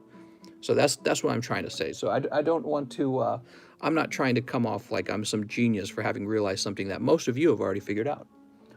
So, Mr. Michael, do you need a new bag? Michael Cusick. Let's go see if Michael's got a bag already. Some of you have already come to that same conclusion. You've already Vmaxed to that same conclusion. And, you know, some PSA 10s really are good 10s, so you keep your eyes out for that. But the difference is now you kind of have to ask these days. I was in the market doing some shopping, and I actually had to ask on some PSA 10s. I had to ask them to check for print lines. I'm like, so are there print lines on this or what? And some of them responded yes. Some of them said, yeah, there's a print line on this. And I was like, oh, good. I could open up my eBay messages and show you. I was shopping for an XY Evolutions Charizard. after the previous one had print lines in it. So I was shopping for one that didn't have print lines. And I actually had to ask the sellers, hey, are you selling me one with print lines in it? And a guy responded and said, yeah. He's like, oh yeah, there's a print line in mine. Of course there is. That's why you're selling it. And buyers will start to get clever enough to know what's going on. There's Nick.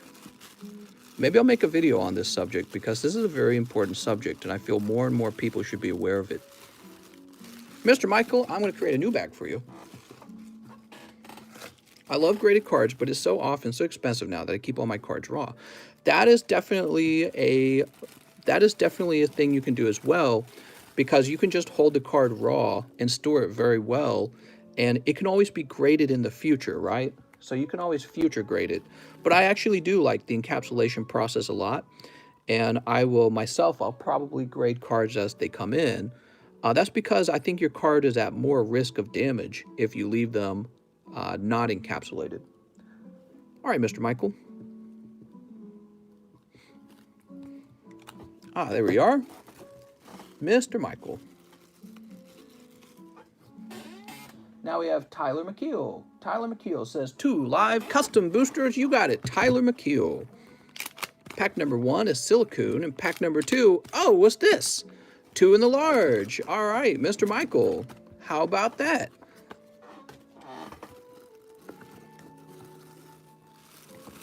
Oh, the large is getting pretty close. Pokestan is CGC and TCC slabs only. Well, again, I'll still deal in PSA slabs, but it's like I know now that I actually have to test them before buying them, especially if they're significant. So it's like if I'm just buying and flipping them, it doesn't matter. But if I actually want to collect them, I have to know if they're actual 10s. That's a huge deal. And I might be part of a smaller group like you guys that know that's how it's really working. But you know what? When the larger group of investors kind of figure that out, that will affect the price of the PSA cards. It will show up in the price. And right now, I don't think a lot of people really understand that. I can especially tell when I post like a TikTok video and I show off a 10 with serious flaws in it, and there's still people who go, oh, PSA 10's a PSA 10. You know, there's still people who believe that's how it really works. They just make up what a 10 is. It's like, no, it's not made up. It's based on the quality of the card. So it's not just something you have to believe and have faith in. It's something you can see with your own eyes. There's evidence for it. Mr. Tyler, let's find your bag. We got Tyler Boyer, Tyler McKeel. All the card YouTube channels have a lot of advertising power to change things, mister. Well, that's what I'm saying, and I'm just one of them. And, you know, what audiences especially appreciate, in my opinion, what audiences especially appreciate is when they have been given like a new, let's say, knowledge, right? So that's one of the things YouTubers especially pass off is knowledge. And you're hearing me talk about this subject right now, and it's making you more aware of the concept and the abstract idea of grading, and it's making you more aware of where the real value of a card lies, not in the brand, but in the actual quality of the grade. And if the quality of the grade is poor, like you can have a 10 with the print line in it, what are you doing? You can't trust a 10 anymore.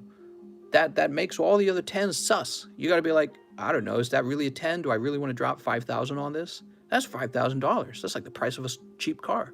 You want to drop $5,000 and not know if the card has a print line or not? Well, you can't trust PSA because PSA will actually send cards with print lines through. Really bad. That's very, very, very bad. So, you know, and again, they're acquiring whatever, gentlemen. I get that. But that means all the 55 million PSA cards graded before that point are suspect to needing to be evaluated before you buy them. So there's a lot of them on the market right now, and I'm telling you, they're not as good as they seem. You actually need to evaluate. And I think part of the reason I brought this subject up is because I've been doing some shopping recently, some very expensive shopping, and I'm really disappointed with PSA quality grading. I'm actually very disappointed in them. Next up, we've got ID Chronicle, who says, One Darkness, you got it. So that's part of the reason why I brought it up. There's two things going on. The cost of their grading is overpriced and takes too long, and the quality of their 10s are poor.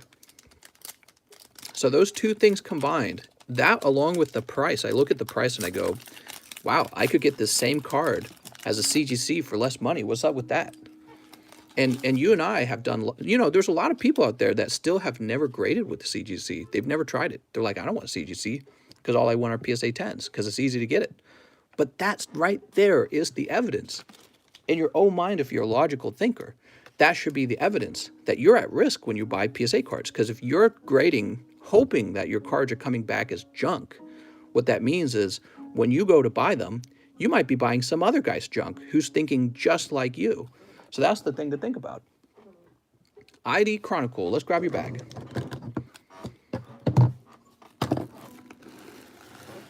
All right. Wow, we've been opening these very slowly. I apologize for that. Such a great subject tonight is such a relevant subject for card grading.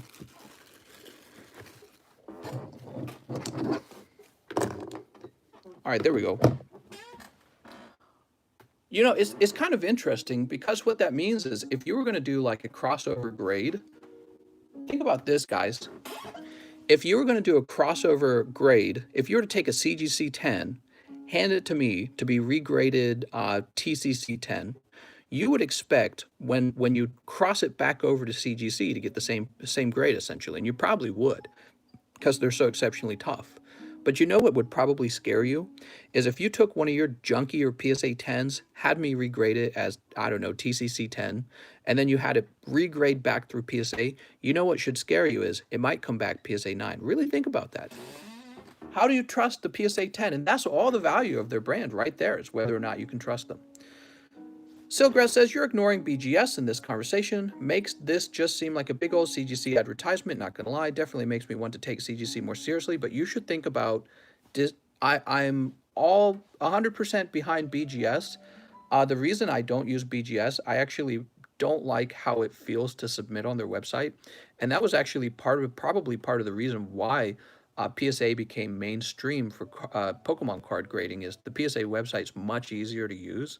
So it turned out, I actually tested BGS grading on their website, and it was just really clunky and slow.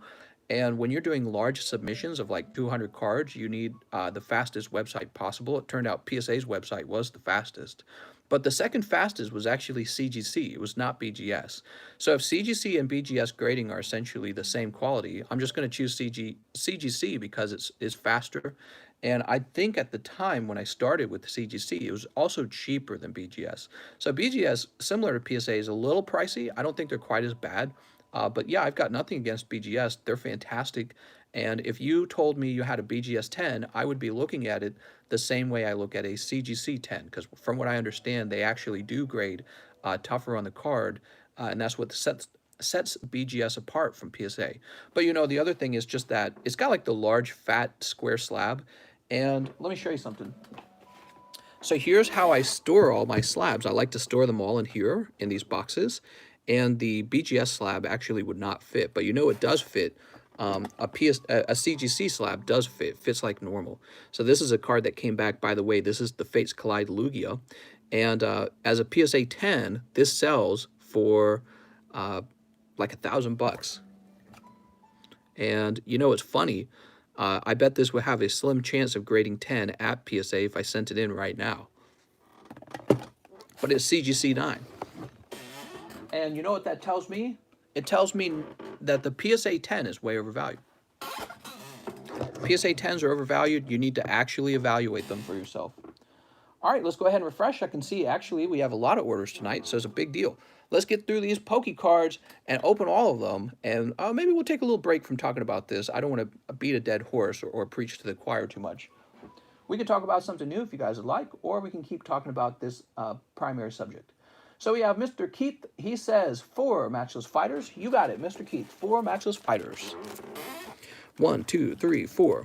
Hello, nice live so far. I'm having fun. Do you think Vivid Voltage Japanese booster box worth it for 120 USD?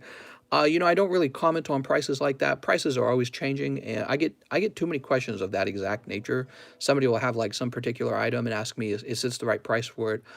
You got all the tools you need to go look all that kind of stuff up. Look up the purchase history and stuff like that. And when it comes to buying stuff, you got to be careful, because if the product's not factory sealed, if it's not in a certain type of unit, it might be searched. But even boxes that come out of a case can be searched. So if you, the very safest way to buy cards is to buy a huge amount of them in the original factory sealed, brown box with the factory sealed tape on it. That's the best way. Arcadia, thanks for becoming a member. As you guys know, members get the little Pokeball next to their name. Their names light up, and you get access to all the emojis.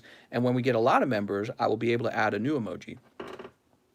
Danny said, you said yesterday that you wanted to hold Vivid Voltage. Why was it again? Oh, great question, Mr. Danny C. Today, my case of Vivid Voltage arrived, and I believe that with Vivid Voltage is going to, it hasn't dropped in price, which bothers me a lot, because I would have expected it to drop in price as Shining Fates comes out.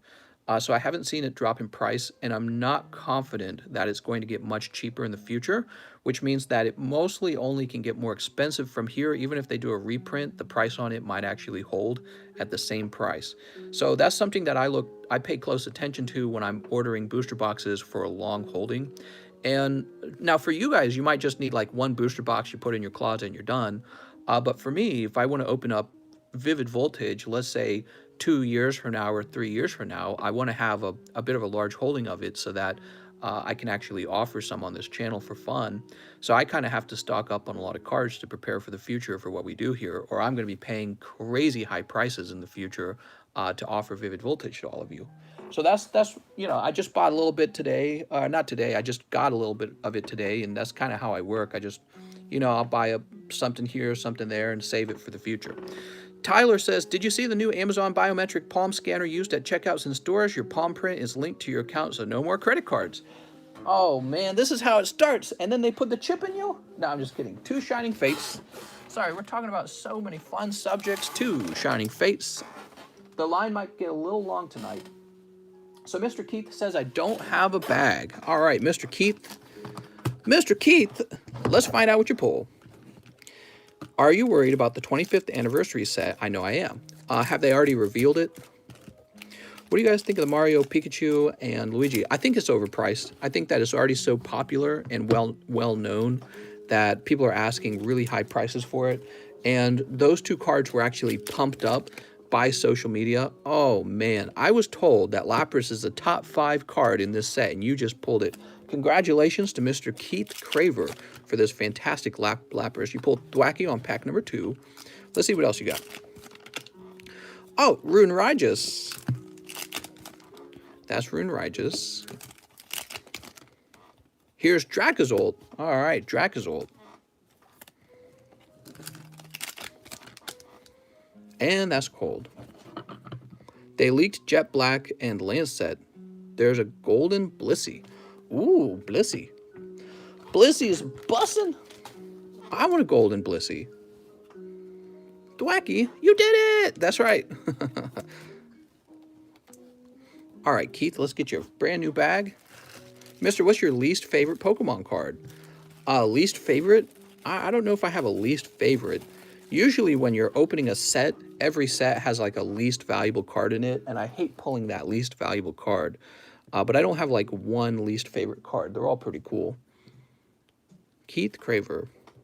There is a Marnie tournament box coming up. Yeah, I heard about that. I heard that that's going to lower the value of the Shiny Star Marnie, unfortunately.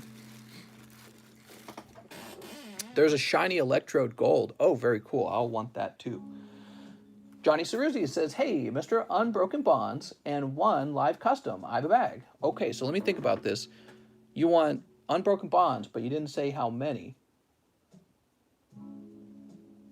Okay, so I know 1 live custom would be 20. All right, here we go. For Keith, Hoopa. Now you said also the Unbroken Bonds. You would have $36 left over. You might have done your math wrong, Mr. Johnny. You might have overpaid by $2, okay? All right, 2 packs of Unbroken Bonds. Let's see what you pull. Unbroken Bonds has a lot of cool cards in it. One of the cool cards is the Gardevoir Sylveon. So there's actually a Gardevoir Sylveon in this set that's quite valuable. But of course, the chase card is going to be the Charizard Reshiram, which if I had to guess, probably goes for about $700 by now, if not more. So that's Aggron and Reverse Hollow Gengar, nice. You know, in the past we would have totally overlooked this card, but now we're not going to overlook it. So that's really nice. You know, I think that your pulls were a little on the cold side. Let's grab you one of these. Holographic Typhlosion. I added that to the box. Let's get you 2 of them, okay? Oh, Charmander from XY Evolutions. So I added the Typhlosion because the Typhlosion actually comes out of the XY... I'm sorry, it actually comes out of the Unbroken Bonds blister packs, and I thought it would be fun to toss one of those in just so you guys could have one. Johnny Ceruzzi, let's find your bag. Here we are. Mr. Johnny. Here's Johnny. You guys ready to fall asleep? Let's see who's next. What time is it already? It's 1:37 in the morning already. Whoa, James made a huge order. That's why it looked like so many orders came in. James is going super deep. So James is asking for 36 evolutions, 36 shiny star, and $6 live shipping for the community. Gift of 1 matchless for the next 10 orders. Wow. All right. Holy moly. James, you must be pretty deep pockets, man. Let's see what we got. We're going to put these here like this. 1, 2, 3, 4, 5, 6, 7, 8, 9, 10. So that's a gift from James O'Brien to you guys on the next 10 orders. And now let's get 36 packs of evolutions together. We're going to start with your evolutions, and then we'll move on to the shiny star. So there's 6. We need 36 of them. Jesus.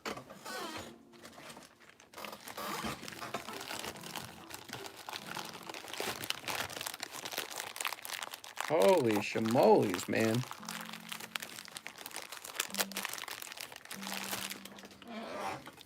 One, oops, 2, 3, 4, 5, 6, 7, 8, 9, 10, 11, 12. So I believe these together is 18. That's the first half of the box. XY Evolutions. Okay, let's see. 1, 2, 3, 4, 5, 6, 7, 8, 9, 10. So we got 10 there. We need 8 more. I believe I have 8 more. Perfect. Tinklepot says, who deleted my comment?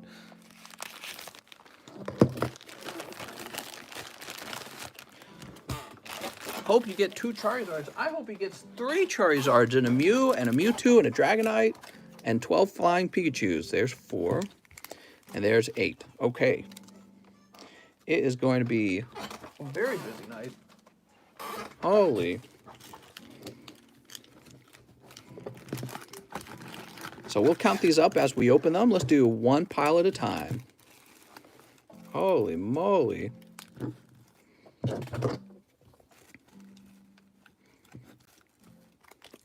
James, that's so many Pokemons.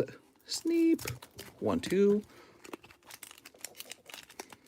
1, 2, 3, 4.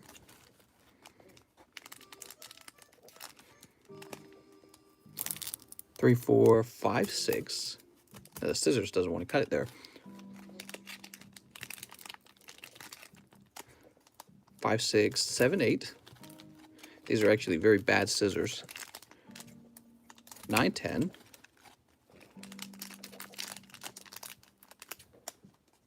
11, 12.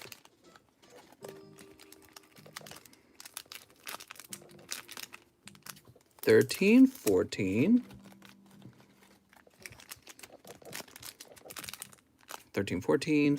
15, 16. 17, 18. All right, we got 18. Woo! Let's see what we get. So here's a Charmander. And this is Charizard Spirit Link with Raichu Hollow. Believe it or not, the Charizard Spirit Link, some people consider it a Charizard card because it has Charizard in the name on the label when you get this card graded. So like TCA grading, he's been around for a long time, and he considers that a Charizard card. Here's Blastoise Spirit Link. Ooh, oof, that one's kind of off-center. It's kind of thin there. Hopefully that's not the story for all of them. Here's Rattata, no good. So the Rattata looks really clean. That's what we want. We want nice, clean, centered cards. So there's Rattata. I don't know why the Blastoise Spirit Link was so off-center. Good, okay. Make sure that's not going to get stuck. We've got Pidgeot Spirit Link. Oh, there's the Hollow Chansey. So this is the card where there's not a single 10 of this. And, man, I mean, it's close, but if you tilt it right, you see there's a little print line right here, right? Come on, Chansey, we need a 10. We could get you a 10 Chansey and you sell it for $1 bazillion. I wonder if anyone has pulled a Chansey that has a chance at it and they just don't know it, so they haven't graded it. Another Chansey. Ah, but also a thin print line in the middle. That's double Chanseys, man. God, I'd love to see us pull a 10 Chansey on this channel. That would blow my mind, and I would clip the heck out of that. Here's a Weedle. Voltorb, 3 Chanseys. And again, the same very thin line. You know what I'd do? I'd probably send it into PSA anyways. Because, again, they're so flippant with the 10s. You might end up getting a 10, and, you know, there might be somebody out there who does pay an exorbitant amount for a 10. 3 Chanseys, man. Here's Sandshrew. Whoa, whoa, don't go anywhere, Sandshrew. Okay, and now we have Coughing Farfetch'd. Coughing looking really well centered, which is a great sign. Here's Dark Energy. We don't like the energy cards. I don't think the energy cards are quite as valuable. Here's Poliwag Mega Pidgeot. All right, Mega Pidgeot. Oops. And we'll go ahead and place Poliwag over here. Nice. Picking up Misty's Determination. This card, if it grades 10, this card's going for like $400, I think. And this one looks decently centered, so you never know. Okay, there's Haunter. Oh.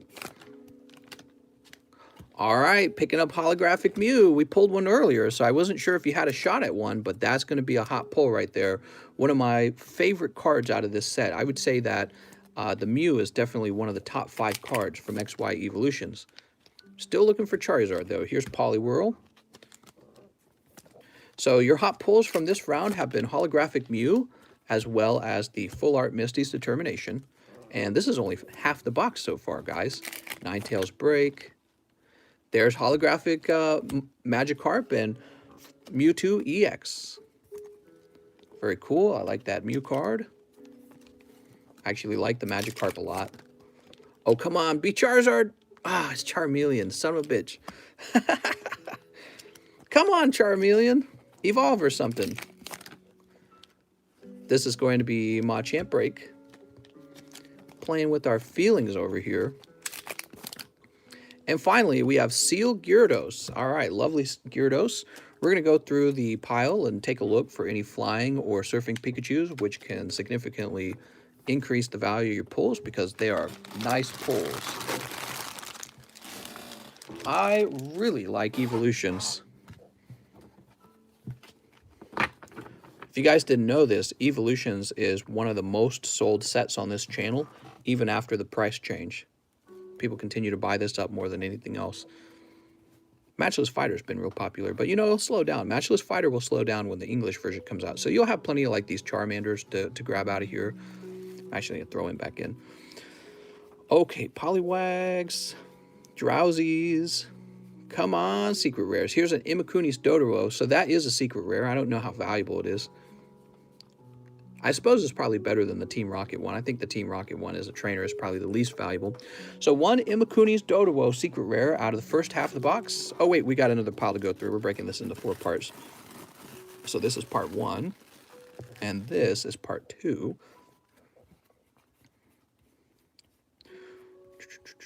What do we got? We got Pikachu. Oh my gosh. So many Pikachus. Coffee. Here we go. Here's an Executor. So see, you don't always pull the flying Pikachu and the surfing Pikachu. That's part of the reason why when you do pull them, it's a really nice thing because there's actually like 5 secret rares and 2 of them are Pikachu. So you get the Executor and the Imakuni Dodoro. I would bet that as a 10, they would sell for at least $100, but I don't know if those are 10, and I don't know their actual price as a 10. It might be higher than that. You know, there's not a lot selling for $100 these days because, here, let's write your names on the bag just to be safe. There's not a lot selling for $100 these days because the price of grading is so high and the time it takes to grade them is so high that it feels like everything's moved up to the $200 range. And that's what I'm talking about when I say that maybe the PSA cards are feeling a little overpriced. And the PSA grading cost is definitely overpriced. I don't know about their bulk service, but again, the price you pay on a card that's actually valuable is just so high. It's too high for me. It's just too high for me. I'm at a point where I believe it's overpriced. All right, Imakuni's Dodowo. Here we go. Second half of the pile. PSA, everybody gets a 10. Exactly, but if that's how it works, then 10s aren't so valuable anymore. And even when we're talking here, I was like, send the chances in. They might get a 10 even with the print line. Was like, well, then you would go to sell it to somebody who doesn't really care if it's truly a flawless card. You're just selling it to somebody who cares about the PSA 10. And that works as long as the PSA brand is perceived as the main brand for collecting Pokemon cards. But it's swapped this over for me. For me, the psychological changes happened. For me, it's not PSA, it's BGS and CGC at this point. And maybe I need to keep an eye on BGS cards, it's true. But I wish the BGS slabs were a little smaller and their website maybe a little easier to use. Sneep. Come on now. Sometimes these scissors don't cut well on the the far side of the blade. All right, here we go. They're smoking pot. That's right. They're smoking too much pot. Here it goes. We've got Starmie. Oh, Starmie Break. One of everyone's favorite card design combined with everyone's favorite Pokemon. Here's Leaf Energy. Okay, Leaf Energy. Next up, we've got... Oh, that could be... Oh, come on, Charmeleon, stop! He's teasing us. I have Pokey Blue Balls. Here's Switch and Holographic Ninetales. Ooh, that's kind of nice. I can only take so much. You almost forget there's other cards in the set because you're so focused on getting the Charizard. But like we just pulled the Ninetales here, and it's like, oh yeah, Ninetales is actually in this set. Here's Vulpix Mega Blastoise. I've got Pokey Blue Balls. Okay. Next pack we have Super Potion. That's pretty super. Oops. Super Potion. Here's Metapod Hitmonchan. Okay, so you're pulling all the other holos. You haven't pulled Zapdos or Machamp yet. Those are both other holos that aren't Charizard. Here's Electric Energy. Blue Balls, White Dragon. Here's Coughing. Hey, there we go. There's a hot card. So now your hot pulls have been Mega Blastoise, which is a full art, and then you also have the Misty's Determination, which is also a full art, and the Holographic Mew. So those have been your hot pulls so far. That's Ponyta. Come on, Ponyta. Get out of here. Come on. I'm just joking. Let's see. Who else? Oh, now there's a nice hit. So this is going to be kind of in the same range as the Mew. This is a very nice card. Yeah, it doesn't go for as much as the Mew, actually, as a 10. I'm pretty sure that one goes for about 300 to 400 as a 10. Here's... darn, I was hoping that'd be Pikachu, but that's Electabuzz. Yeah, if you could pick up Reverse Holo Charmander and Reverse Holo Pikachu, that'd be great. Speaking of which, here is the Reverse Holo Pikachu. Congratulations, Mr. James O'Brien. That's one of the most popular cards in the set. Here's Voltorb and a non-holo Mew, huh? Oh, right. So we need a holographic Mew and a reverse holographic Mewtwo. I'm calling it Mew. Mewtwo. Here's Weedle. All right, you're getting near the end. No Charizard yet. We're still looking for a Charizard to pop out. Come on, Charizard. Oh, this could be it. It's Arcanine, isn't it? Hey, but look at him. Look how clean this Arcanine looks. You seeing print lines, guys? I'm not seeing print lines. No print line up there. So we've got some high quality XY evolutions here. And you know, the corners, I think he's slightly thinner on the bottom, but I actually don't think the corners are that bad. I think you have a chance at a PSA 10 on a card like this. Yeah, back of the card's clean. I like the back of the card. Might be a 9 Arcanine. I'd grade him. And if he comes out a 10, you know, I'd try to charge about $200 on a 10 Arcanine. reverse hollow Mewtwo, and a second Mega Blastoise. Oh my god. You can tell that these cards were pulled out of like power collections because of that, like the way we got 3 Chanseys, the way we got 2 Blastoises. That's exactly how it is when you pull them out of like power collections. It's almost like the computers weren't told to sort the packs as much, like to make them as random. But hey, that's pretty good, man. You picked up like 4 full arts out of here, I think. Is it 4 or 3? It might be 3. So no Charizard in this round, but let's take a look at the good side. You picked up reverse hollow Pikachu, reverse hollow Charmander. You picked up 2 full art Blastoise. You picked up the Misty Determination and a holographic Mew. I think that the round is actually quite good. Wait, is this a card I missed? Did I miss a card? I missed a card, the Mega Slowbro. What am I doing? All right, Mega Slowbro. Yeah, the round's been generous. I was really surprised when you pulled that extra Blastoise out. You know, in a regular booster box of XY Evolutions, to even get 2 full arts is not that common. It can happen, but it doesn't like happen every box. Here we go, Surfing Pikachu. That's what we want to see. We want to see lots of that. So you got like 3 full arts out of this box, as well as the holographic Mew. I think that's very good, actually. And really, I feel that the Venusaur is the weaker of the 3 full arts, you know, Blastoise, Charizard, Venusaur. Venusaur always sells for less than the other 2. The Blastoise would probably do fine for you. That's right, no Charizard. Very interesting. No Charizard this round. All right, Imakuni and Pikachu. Let's do the second half of the bulk pile. See if we can get another Pikachu. Okay, I'm just looking over real careful with my eyes. Got lots of non-hollow Pikachus. You know, I got a bunch of those all sleeved up in card graders to send off. All right, so no other secret rares. It's going to be Imakuni's Doduo and Surfing Pikachu for the second half of the box. Pretty good round. The Mew and the Misties are my favorites.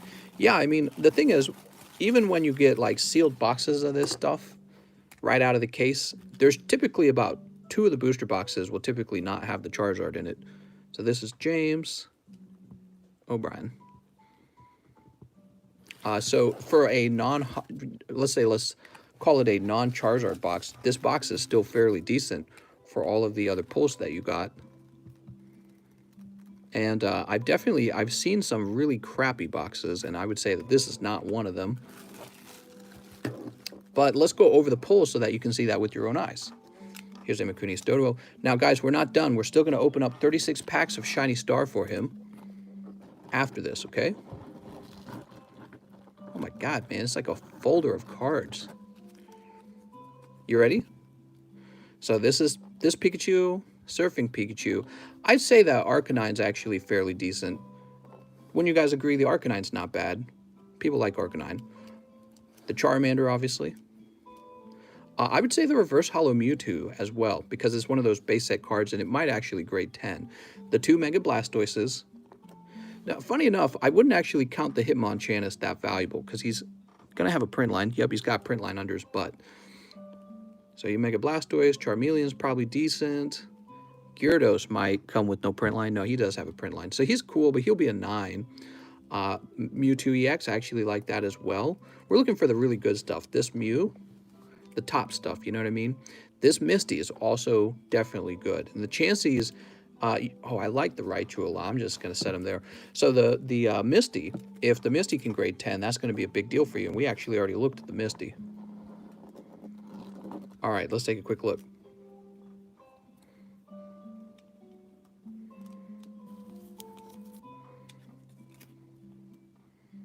Yeah, 3 full arts in 36 packs is fairly good. And the Pikachu is definitely one of the most valuable here, along with the Mew.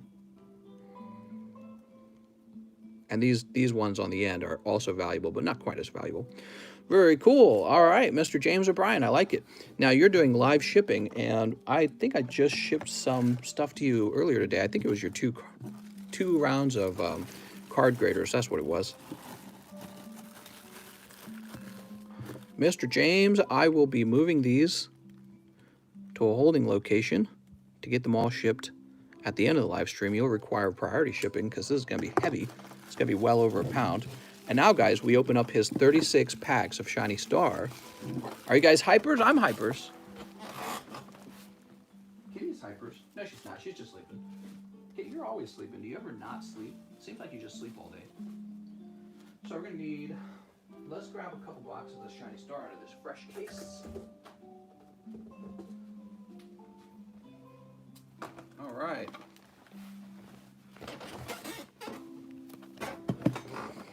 Ooh. This arrived today along with the other cards. How nice. I thought this was going to arrive May 10th, but it arrived much sooner. Sometimes when you do international shipping, it's hard to know exactly when it's going to be here.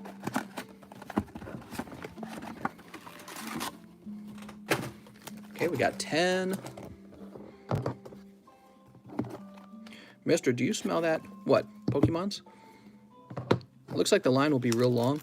Well, the next 10 people also get a free pack of Matchless. So if you happen to be that next 10 person, it's a little bonus. That's a gift from Mr. James to you guys. James O'Brien's gifting that. All right, here we go. We're going to have 30.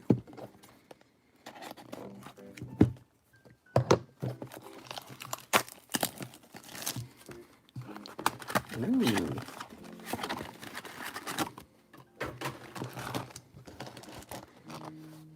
And 6 more packs. Unbroken Bonds, not Matchless. What?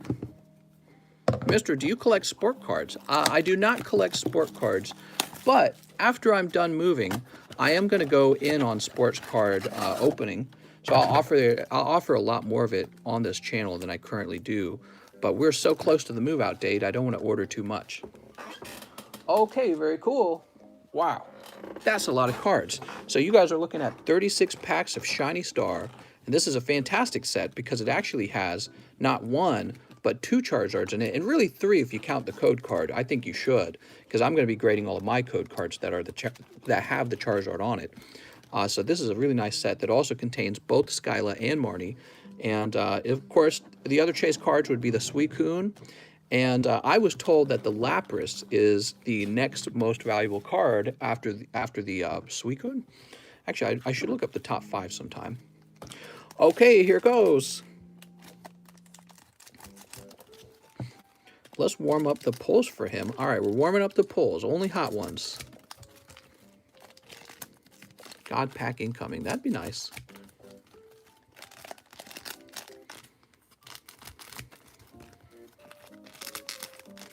Sneep. You know what? My laptop's shutting down. Let's make sure that doesn't happen. There we go. He said, whoa, hold up. Who's going deep? Damn, this is expensive. Mr. James told me to open up 36 packs of Shiny Star. Wow. And that's after he ordered 36 packs of XY Evolutions. All right, here goes. Pack number 1. We've got Moltres. That's the middle evolution for Inteleon. And Crobat. All right, we got Crobat. What is this guy? Drizzle or something like that? I think his name's Drizzle. Is that right? Move this a little to the side. All right, pack number 2. We got Eevee. Just holos that time. So this is a cold pack. You get a Centiskorch out.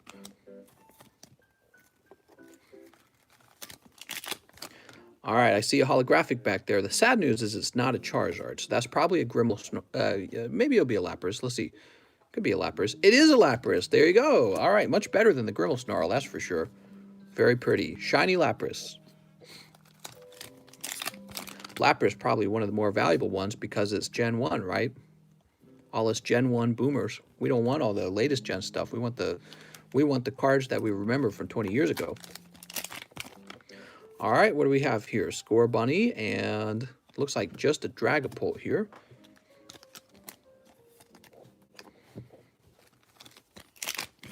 Okay, next pack we have Urshifu, and I like that Holo Suicune. So you keep an eye on a card like a Holo Suicune, because even that might be gradable.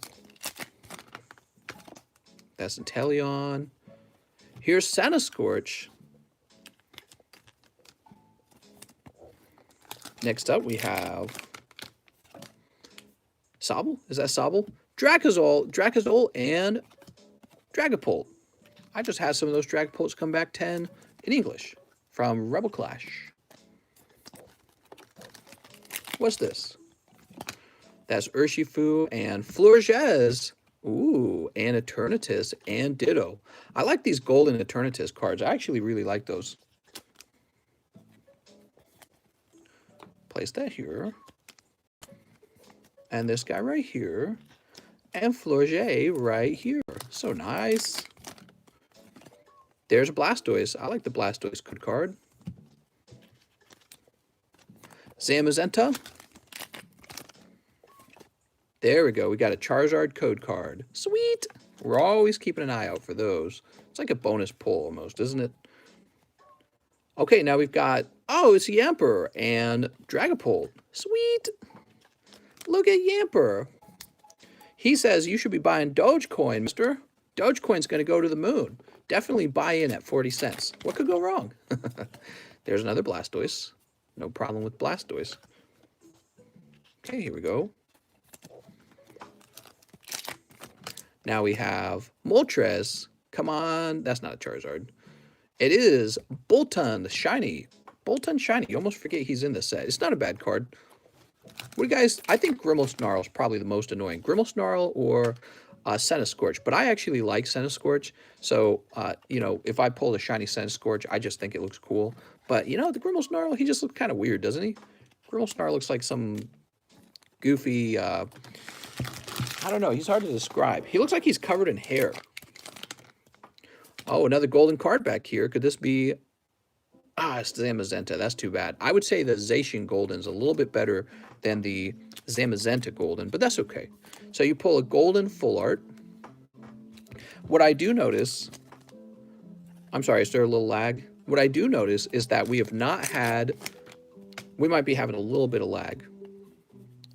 But yeah, what I was going to say is what I've noticed, we have not had many Amazing Rares, which I think is a good thing, because I think the Amazing Rares, there's too many Amazing Rares. Here we go. That's probably Careless back there. What do we have? Ducklet. Oh, it's Eevee Kid. I feel like you just got Eevee Kid. Didn't you just get Eevee Kid? You got 2 Eevee Kids now. 110 HP. 110p. So I'm going to open this next pack, and I'm going to baggy up his bulk, and we'll give it a minute for it to clear up. Usually when it lags, it just takes a little while for it to clear up. It's just the internet acting up.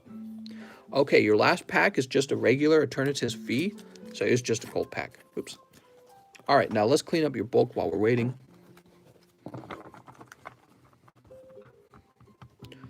Sweet. And let me go ahead and split this in half. There's some Pokemons in your pixels. What? That's so many Pokemons. So this is for Mr. James O'Brien. Wish they would have put the gold. Snorlax, hi, missed you, homie, but I'm off to bed already. Got my last day of university tomorrow. If you join Mr. Subs, you don't get lag, no cap. Mail Gel sent me. Who's Mail Gel? Is that what I'm supposed to ask? James O'Brien. Sweet.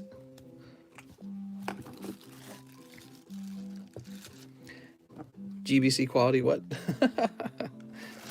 All right, here's the other half of your bulk. He said, Brett says, yeah, it's pretty bad, mister. All right, guys, we need to wait a minute and let it clear up. This happens every now and then. Every now and then. iPhone 4 quality. Do you like Kanye West, mister? Yeah, I like Kanye West. I don't have any problem with him. Do I know Mail Gel or just on YouTube? I don't think I've ever said hi to Mail Gel. Filmed on a fax machine. Oh, man, what a time. So I'm going to go ahead and take a look at the best pulls here, even though I know you guys can't see it. Maybe you can hear me talk about it. I would say the Pokemon Eevee Kid. You've got the shiny Centiskorch. We were funny enough. I was just talking about that. Golden Zamazenta, shiny Boltund. Maybe the Charizard code card. I don't know how valuable he is. The Golden Eternatus Vmax is pretty sweet. And finally, the best pull from the first half of your box of Shiny Star is going to be the Lapras Shiny Full Art. So this is really nice. Keith says you could restart the stream. Nope. All we got to do is wait, and it clears up on its own, guys. That's all it is. And sometimes it takes like 5 to 10 minutes to clear if it's really bad lag. Usually it's probably something that the person who, the company that provides my internet, sometimes they do updates in the middle of the night. Pretty nice. All right. We have another 18 packs, right? That's right, 18 packs right here. So we'll open these up. You guys tell me that the internet has improved slightly. I'm going to take a 2-minute break since we're having some lag. I'll take a 2-minute break. I'm going to hit the bathroom. I'll wash my hands, have no fear. And then when I come back, we'll open the other 18 packs. Okay, I'm just going to go to the bathroom, Kitty.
Woo! All right. Loving this Animal Crossing music. It's so nice. So, here we are. We lost like 30 viewers, just like that, because we had a little lag, huh? Wow, man. Live streaming can be tough. Mr. Wipes his hands with your best pulls. Here we go, Mr. James O'Brien, the second half of your 36 packs. Thank you so much for all the support, Brian. And don't forget, guys, he made a generous donation of those matchless fighters to you. So, wow, that is very cool. Where did Nogala go? Nogala. He's just hanging out with us for a day. He doesn't have to be here every day. I think it was really cool that he popped in, and Nogala donated like some crazy amount of boosters. Where are the hoops? What's up, Eddie? I ran out of hoops. Mr. CS Min bought the last 6 packs of hoops. He had me open them on TikTok, by the way. So if you haven't seen that, you can see what was in them on TikTok. And of course, my TikTok link is in the description. Will we get more hoops in the future? Absolutely. We will definitely get more hoops in the future. I can tell some people really like those. This channel will always primarily be a Pokemon card channel, but we offer all the other cards too. All right, here we go. Here we go. We got pack number 1 with just a Rillaboom. By the way, I think I have like 2 football cards. What do we got? Oh! Now, what is this guy's name? I don't remember his name. It's not Dracovish. He must be something else. Dracovish is the yellow one, right? Feeling a bit better about my CGC 9 Skyla after your announcement, mister. That's right. I think that CGC 9s are actually surprisingly close to PSA 10s, especially PSA 10s. Oh, you're going to like this one. Mr. James, you're going to like this pack. This pack contains your shiny Charizard. Ooh, shiny Charizard. There you go. So going deep did pay off. Check that out, guys. So nice. Let me set him here. So I'll set him there with your Lapras. You've got the Lapras, you've got the Charizard. Let's see if we can get you one of the other big hits from this set. You still have quite a few packs to go through. Hey, maybe you can pull the other Charizard, which would be pretty nice. So that's what we're looking for. Of course, it was never guaranteed. Oh, there's that Gengar. It was never guaranteed that his 36 packs would pull a Charizard. So that is lucky of him, and you really got to appreciate some good luck, huh? And maybe if he gets really lucky, he pulls another one. So there's Boltund and Bunnelby. He says, "Go pee again." That's right. When I take a leak, that is when all of the luck goes into the packs. It's called luck of the leaking lizard or something. I don't know. This is terrible. Eternatus, a V. All right, all right. Oh, another Charizard code card. So let me place this here. I consider this code card quite nice. You got 2 of them now.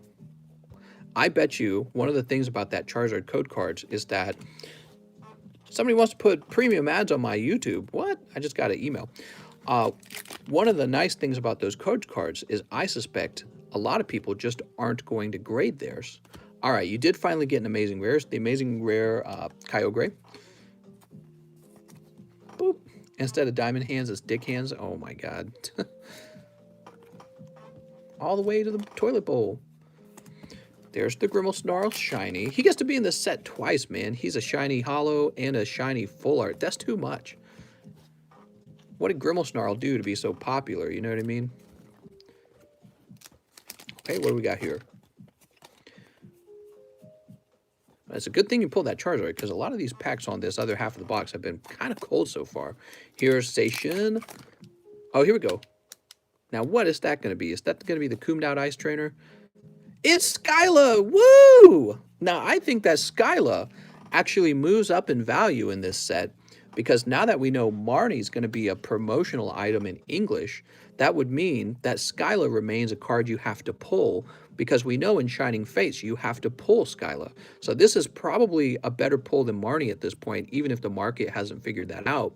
Once you start getting Marnies from the promo collections, and you can just literally print tons of Marnies and just send them all off to grade by buying up that collection box, the Marnie should drop in price. This should be now the most valuable girl in the set. So that's a great pull. All right. Hey, man, I was just saying, now that you secure the Charizard, maybe you get one of the other top pulls in the set. You got the Lapras, you got the Charizard, and you got the Skyla. I think that's actually very good. Here's Frostmoth. There's shiny Galarian Weezing. I really like the way he looks. Doesn't he look like a bong? He looks like a bong. He's smoking too much pot. I think it's that little green mustache that does it. The little green mustache does it for me every time.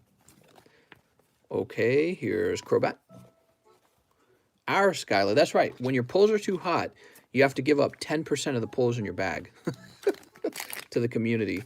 What if that's how it worked, guys? What if your pull was ever so hot, was ever too hot, you had to give up, like, the other pulls in your bag to keep the Charizard or some wild thing like that? I don't know. That'd be silly. People would hate that. But it's funny, isn't it? Don't you guys find it interesting that when you're opening up cards, everyone has a natural understanding of how annoying redistribution is. Nobody would agree to redistribute their cards just because they pull a Charizard, but everyone wants to redistribute funds in the real world. So it's like, wait, that's my card until we get the money, and then it's our money. It's kind of interesting the way that works, isn't it? But, you know, they're not quite parallels of each other, the real world and pulling cards. They're, you know, one's completely sophisticated and there's a lot of variables. The other one is just opening up a kid's toy, beloved Pokemon characters, right? So it's not quite the same. But, mister, my paycheck isn't a hot pull. I know, mister, but it's so much more. You know, it gives you the power to buy one of these Charizards. So really, when you give up too much of your paycheck, what you're doing is you're giving someone else a Charizard that you could have had for yourself. Come on, mister. All you got to do is be a little greedy. Come on, mister. Mister, read Space Knight's message. I'm sorry, I might have missed a message from you, Space Knights. Let's see if Space Knight says something. Where is my Skyla? Not a joke. I just remember she wasn't in my bag. Oh, no problem. Your Skyla is safe and sound right over here. Kara Nichols?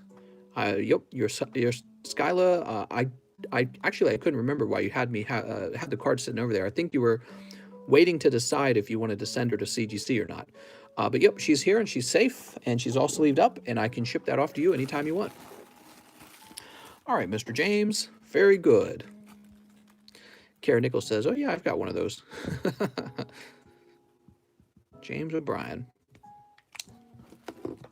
And so what do you think of all those beautiful pulls, Mr. James? I think you did pretty good. Picking up both Skyla and the Charizard Shiny is really nice. And on top of that, the Shiny Lapras is looking pretty cool too. And everything else is always decent, right? Everything else is always decent. But those were especially nice. Let's see. See, the Amazing Rare Kyogre, I'm not as big of a fan of the Amazing Rares. Are you guys a fan of the Amazing Rares? Here we go. That's a big pull. Grimmelsnarl. You got 2 of the Kyogres. Here's Bunnelby. Here's whatever his name is. I actually like the way he looks more than the other one looks. The Dracovish card, I don't like Dracovish as much. Very interesting. All right. Wow. You've got a lot of cards for me to ship. Oh, man. You're looking at a little Pokemon collection going on here, guys.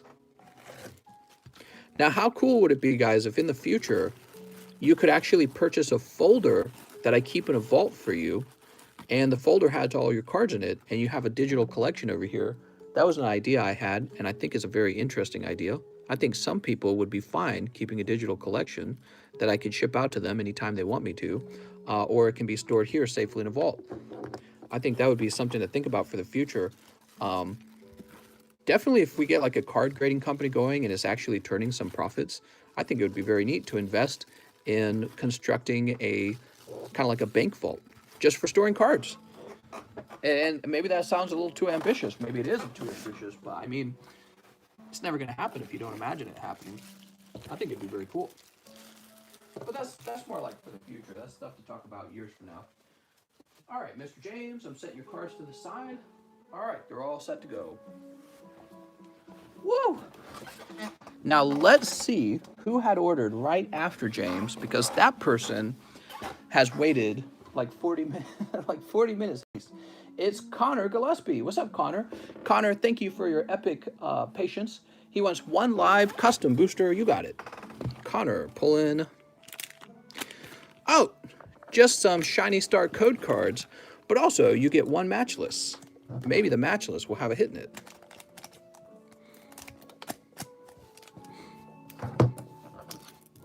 Let's see. Well, it's got a Hatterene in it.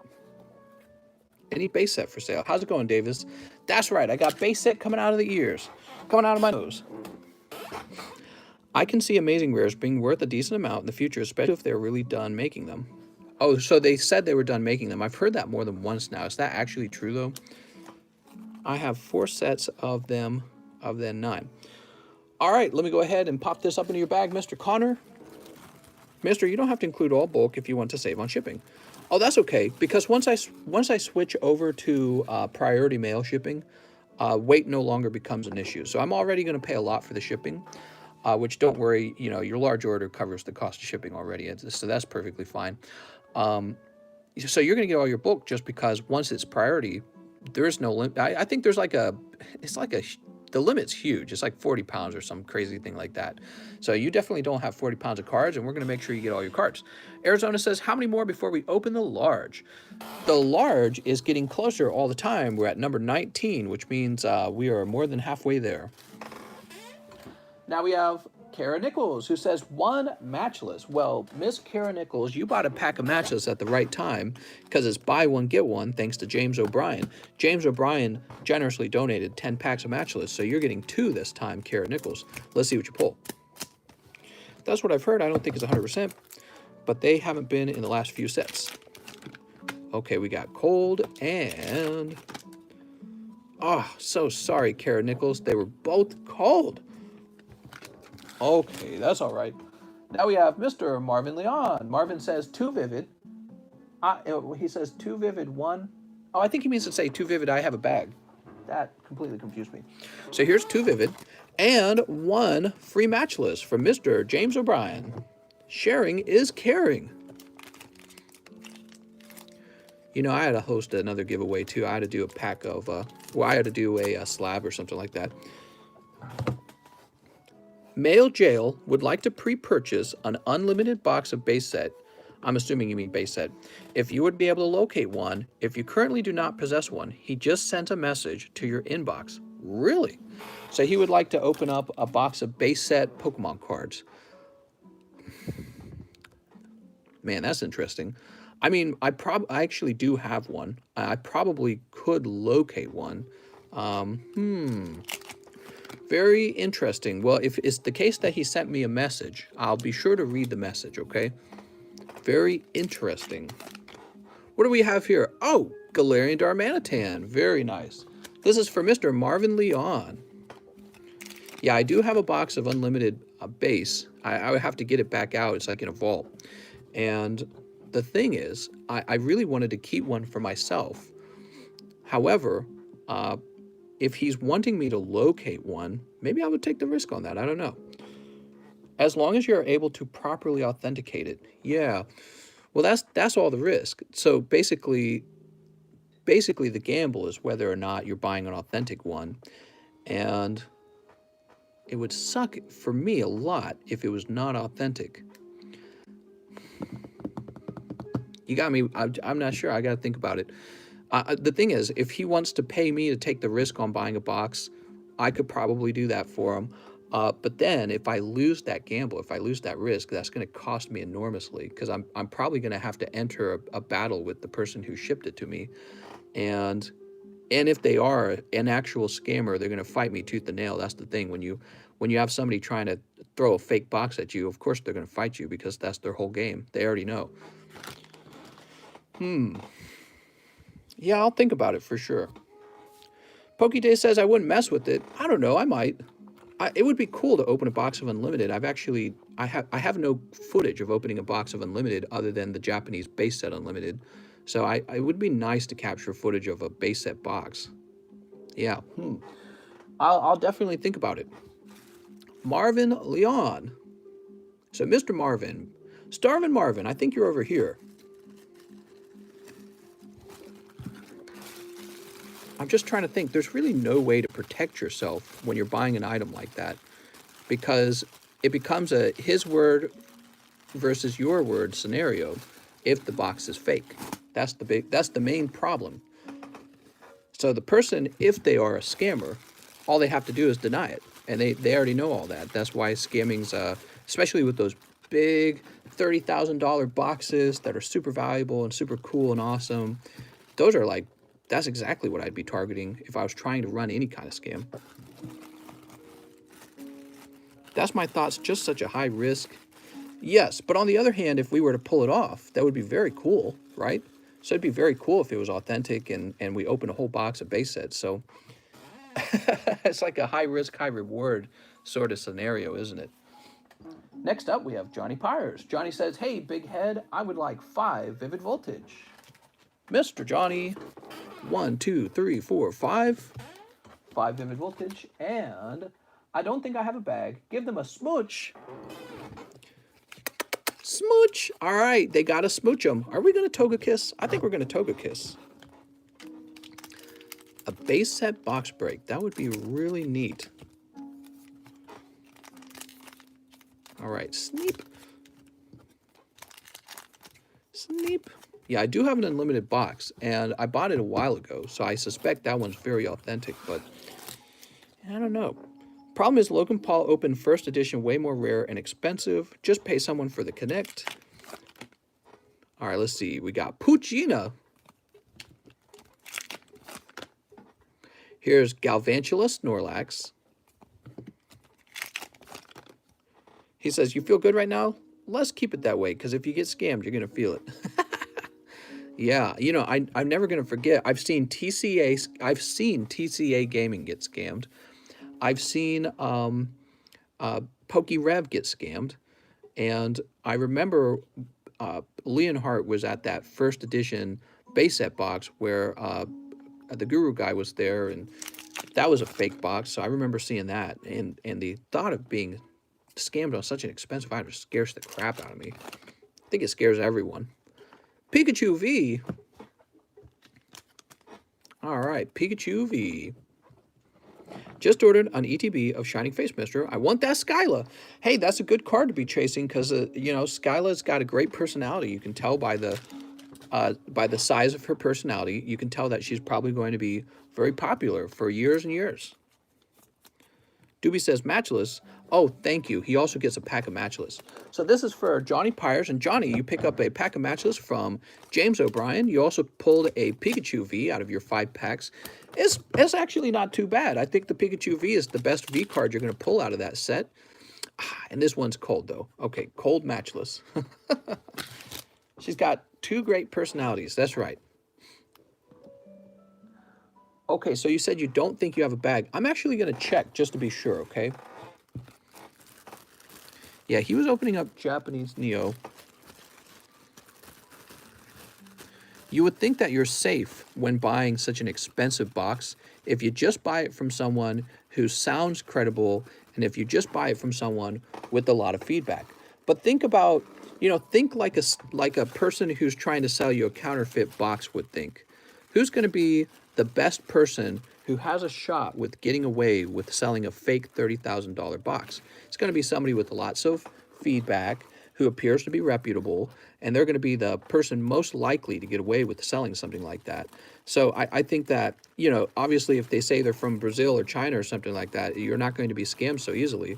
The person who's going to trick you is the person you're least going to expect. And so, yeah, I guess I could fly out or drive out to go collect the box and then open it live right there in front of the person I'm buying it from. So that would be one way to avoid the scam. When it comes to when it comes to acquiring an extremely expensive booster box, open it right in front of them. That would be great. But I don't reasonably think I could do that unless I flew them out here to where I live and had them in the room when I opened it. Okay, so let's see. Because that's what they did. That's what they did with the Card Guru guy. They had him there while they were testing it, and I think that was very important that they did that, or else they would have been out a lot of money.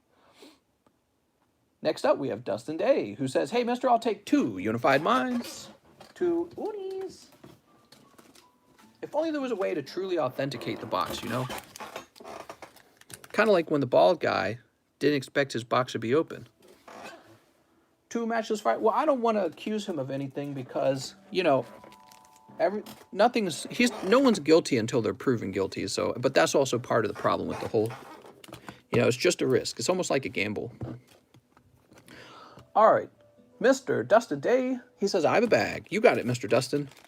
He could be totally innocent, guys, and everyone's just beating up on him because it seems like he's guilty. I mean, that's just fair to say that. He might be totally innocent, and it could have been the guy who sold him the box who's done it, or the guy who sold that guy the box. You just don't know. That's all part of it. Yan Mega. We've got Ryolu. That's cold. Here's, Blaziken. All right, Blaziken out of the fighters. And another cold pack, Mr. Dustin. All right. How long is the wait, says Insatiable Oz. Hopefully not too long. We're moving again. We are moving again. We were opening up Mr. James O'Brien, very large order, and that took us a while to bust through, but we are done with it now. And so we are moving once more, and hopefully the wait times are not too much longer than they've been. They can only get shorter from here is what I suspect, because we're past the 2:30 a.m. mark, and usually that's when people start heading off to bed and the lines start to clear up a little bit if you're wanting to make an order. What is the normal price for a base set unlimited booster box? A lot. I don't know, probably like 25 to 30,000. Probably like 25 to 30. Now we got Dan Newman, who says, let's do it. 2 matchless fighter. Okay, 2 matchless fighter. Dan Newman is here. 1 live custom booster and live shipping. Bags on the table. Sounds good. Is it on the table or is it up top? Let's see if it's up top. Aha, it was up top. Now you get a 3rd pack from Mr. James O'Brien, and you get a live custom booster. Just code cards. Darn it. Where's the hot pull, man? I just want the hot ones. Mom! How about these matchless fighters? Oops. Sneep.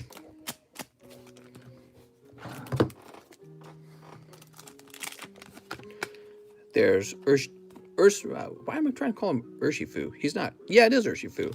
I think I was confusing him with Ursa Ring. Urshifu again. Yeah, I almost called him Ursa Ring. It messed me up. Wow, so that was a pretty cold round. Tell you what, we haven't given out one of these in a little while. We're going to give out the next one, but it happens to be a code card. So you're going to pick up Eevee code card. Mister, look at that lovely Eevee code card. All right, Dan Newman. I see on eBay, buy now starting at 25K all the way to 80K. Yeah. And the cheapest one is not always the best option because it might be the shadiest one. Imagine how crushing you would feel opening a $30,000 box to see what's... Well, I'd have like a straight up heart attack. You know what I mean? Like, that's a nightmare. I would have... My anxiety would go straight through the roof. All right, Mr. Dan Newman. Now, Dan, did you have any slabs? Let's go ahead and print you a label. Here we are. It looks like we've shipped you before. Same address. Free matchless as well, right? Yes, we picked that up for him already, though. Print. So I'll be right back. I'm going to ship him. This is actually a very fast one to ship. Just requires an envelope.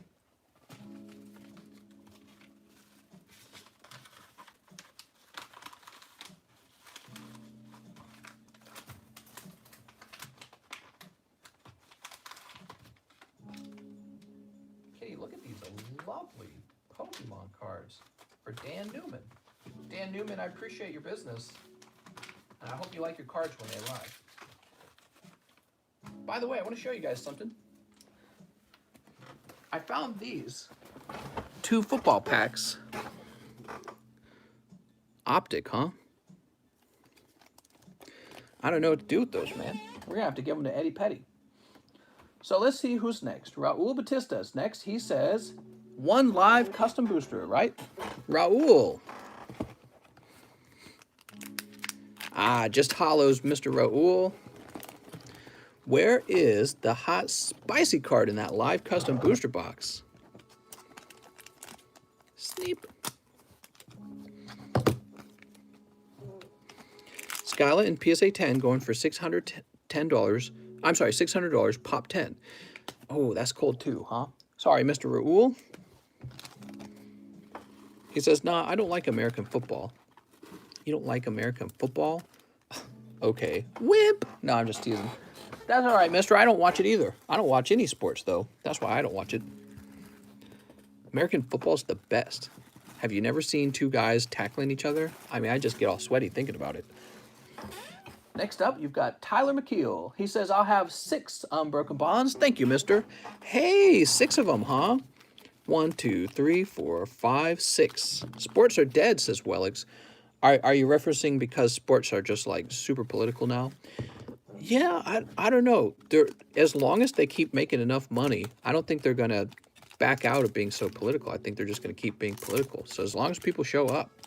The interesting thing is, you can lose half your audience, you know, the half that has a certain political, they sway one way or to the other way. You can lose half your audience and still sell to the other half. So I don't know if it's ever going to become unpoliticized. I think it's just going to keep being this way for a long time. All right, we've got Kyurem. We have Fairy Charm Ability. Here's Laron. That's 3. Come on, baby. There's Laron again. That's 4. There's Aggron. Wow, you're gonna have the whole evolution tree for that guy in a minute. Here's your Persian GX. And Venonat. So that roughly follows the 5 packs, 1 pull rate, 1 Persian GX. And then over here, you get 1 Shaman. However, Mr. Tyler McKeel, I'm going to get you a pull from the pity box because you went pretty deep for one Persian. And I appreciate you opening up some unbroken bonds for our viewing pleasure. Let's get you a pity pull here. Oh, reverse hollow Clefairy. That's kind of cool. So the pity pull box, by the way, is shuffled real well across his pulls. You just get something random. Them optic packs are going for $15 to $25 each. Wow. Very interesting. Okay, Tyler, let's find your bag. Here it is. Persian. That's like my wife's favorite Pokemon. It's because she likes cats so much. And now we're going to refresh after all this time. It's been a nice live stream. We went very deep. We got to thank Mr. James O'Brien. Tonight's live stream brought to you by James O'Brien. We ought to get a real, we ought to get like a sponsor for the live stream. That'd be cool. Or maybe not. Maybe we don't ever need it. You know, I never got a sponsor for the Gameconomist. I kind of like that. It's just a small community and it's just us. There's an intimacy to it. You know what I mean? I think that this live stream definitely still has a certain intimacy to it. Doesn't feel like overproduced or anything like that. What's my favorite evolution? I'm going to be, you know, I'm going to be a normie. I'm going to be a basic bitch here and say Umbreon. Umbreon's the most popular, and Umbreon's my favorite. If I had to pick a second one, probably Jolteon. Robin says, where's the Fossil Custom? Fossil Custom is at 15. Interest in the Fossil Custom is definitely fallen off a bit because, well, maybe people just don't want to wait for the next break or something. CGC sponsor, maybe I'll send them an email and ask them about that. All right. Oh, wait, I already did. So I sent an email to them, and now I'm just waiting for a response. Vahan Gavandian, well, I sent it because I actually believe in their products, which is nice. And Andrea Simmons says, hello, Mr. 5 custom boosters, 1 Sun and Moon team up, 1 XY evolutions, and then live shipping. I don't have a bag. All right, sounds good. So let's start with the 5 custom boosters. This is for Andrea. Andrea Simmons, pack number 1. Oh, you got a little Raichu, huh? Pack number 2. Oh, you got a little EV VMAX, huh? Pack number 3. Those are hollows. Pack number 4. Oh, Mr. CGC 9.5, 138. And pack number 5 is Parasect.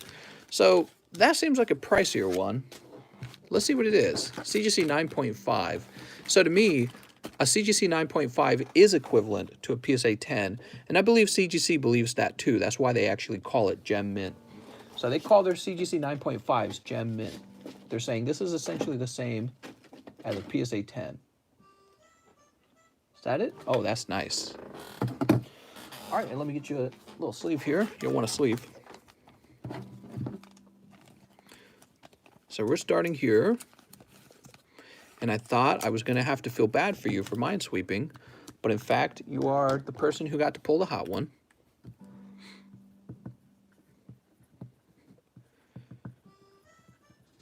There we go. How much for the optic? We've got 2 optics. Look at that. Rayquaza from Vivid Voltage. Ooh, beautiful.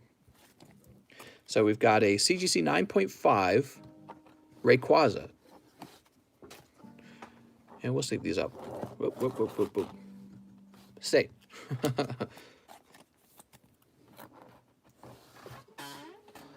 Now, you also wanted a team up. Okay, I got all my team up over here.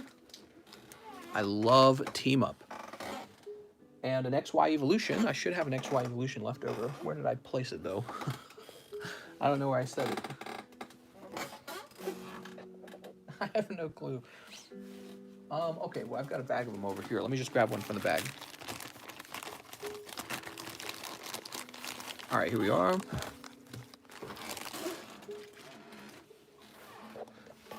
So 1 team up, 1 XY evolution, and live shipping. Well, guess what? You also get a matchless fighter, thanks to James O'Brien. All right, here we go. Good luck on your pulls. Let's see if you get crazy lucky, Andrea. Last donated matchless for Andrea. No, there's one more behind it.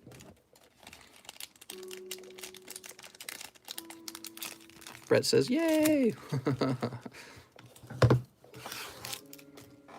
Let's see what we got. Pack number 1. Jasmine Moltres. Pack number 2. We got Metapod. All right, so it's a good thing you pulled that Rayquaza because your other 2 packs were not too wild. How about this matchless? This matchless could be a secret rare, right? But it's not. Well, you still got fairly lucky with the Rayquaza, so I'm happy for you to grab that. You also have this Eevee and Raichu, and we'll pop these in with your other hollows. There we go. Andrea Simmons. Now, you say you don't have a bag? I don't have a bag. Perfect. Wow, that is a lot of helpful information to know that. Makes things very easy. How you guys feeling? You getting sleepy now? I know you're getting sleepy. It's almost 3 a.m. in the morning. Andrea, let's go ahead and print your label and get these cards shipped to you. Look at that snipe, man. How long does it take to ship? Well, it depends. If you do live shipping, which is something you can pay for, I ship it right here in the live stream. So we take time out of the live stream to get just your card shipped for you. The other option is free shipping, but you kind of get in a line to do the free shipping. And so that could take a few days. Sometimes I fall behind on it. Unfortunately, it could get real long, but I try to catch up. Eventually, I try to catch up. When I move, I hope to hire an assistant, and then it should be very fast all the time if I can get an assistant. But right now, it's just me running the whole operation by myself, and it gets wild, guys. I mean, I get wildly behind on things. It actually gives me like anxiety. I go to bed anxious, like, you got to do this, you got to do this, you got to do this. And then I don't sleep as well because I'm like sweating about the work I got to get done when I wake up.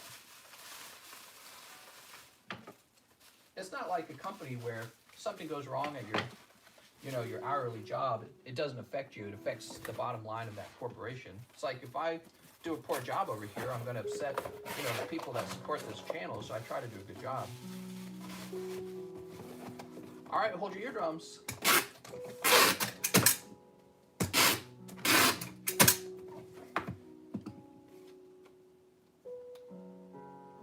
All right, and Andrea Simmons, your cards are live shipped. Thank you so much, Andrea, for opening up some Pokemon cards with us. Mister, how much for optic? Ooh, look at this table. You guys ever get tired of seeing just this area right here? What would you guys want to see if you could see anything? Mr. Michael Soto says, Mister, how much for optic? I was just going to ask that, Dennis. So I've got these 2 optic packs, and somebody told me they sell for 30 bucks. I guess you could buy them for 30 bucks if you'd like. But there's only 2 of them, so I don't know. I guess call dibs on them or something. I don't even know if you want them at that price. Actually, you know what? Don't order them. Give me some time to research them myself, okay? In the meantime, don't order them, please.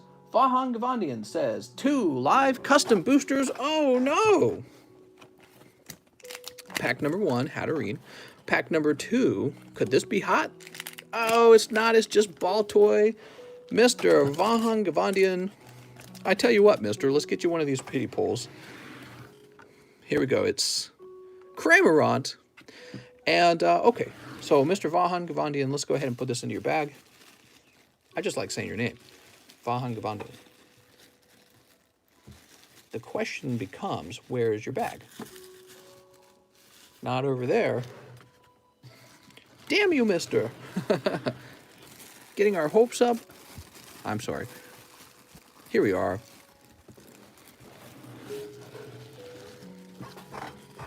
Here we are.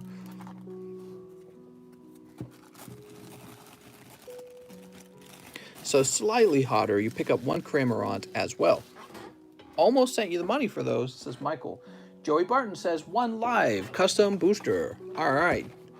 Joey Barton, hello, mister. And you also pick up 2 hollows. I'm so sorry. Joey. I remember a friend we used to have named Joey Joseph. Where'd Joey Joseph go? That's okay. We can't expect people to be here every single day and night. Joseph Johnson, Jonathan Vo, Joshua, Jose, Jonathan Wood. His name's supposed to be Joey Joseph Biden Upchurch Nogala now? I don't know if that would sound right. Playing a little game where he kept adding to his name, but that's okay. Joey. Did he say he had a bag? I need a bag. Oh my gosh, I read it wrong. Joey Barton says, I need a bag. I was reading your message as I have a bag, when in fact it says I need a bag. I'm just imagining the wrong word. There we go. That's right. Focus Nogala. That would be the continuation of his extended name. Pity pull. Woo! Let's see who's next. It is Station Rimmer. Did I say Station Rimmer? Staten Rimmer. 1 live custom booster. I need a bag. Name is pronounced Staten. Staten?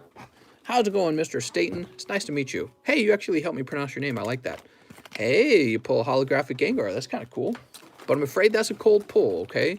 So that pull contributes to the hot pull in the box. That's how that works. We got cold pulls And the cold pulls, when you add them up, they count as one hot pull. But you hope to be the one to pull the hot pull. Mr. Staten. Kind of like my last name, Caton. Staten Rimmer. Rimmer? I barely know her. There we go. Oh, you go in the S box. Why was I putting you in the E box? Now we have Emiliano. He says, hey, Mr. 1 Uni and 1 Vivid. All right, you've got the Vivid. Now you need the Uni. Unis. You after that Mewtwo? Mewtwo is such a great card. Let's see what you get, Mr. Emiliano.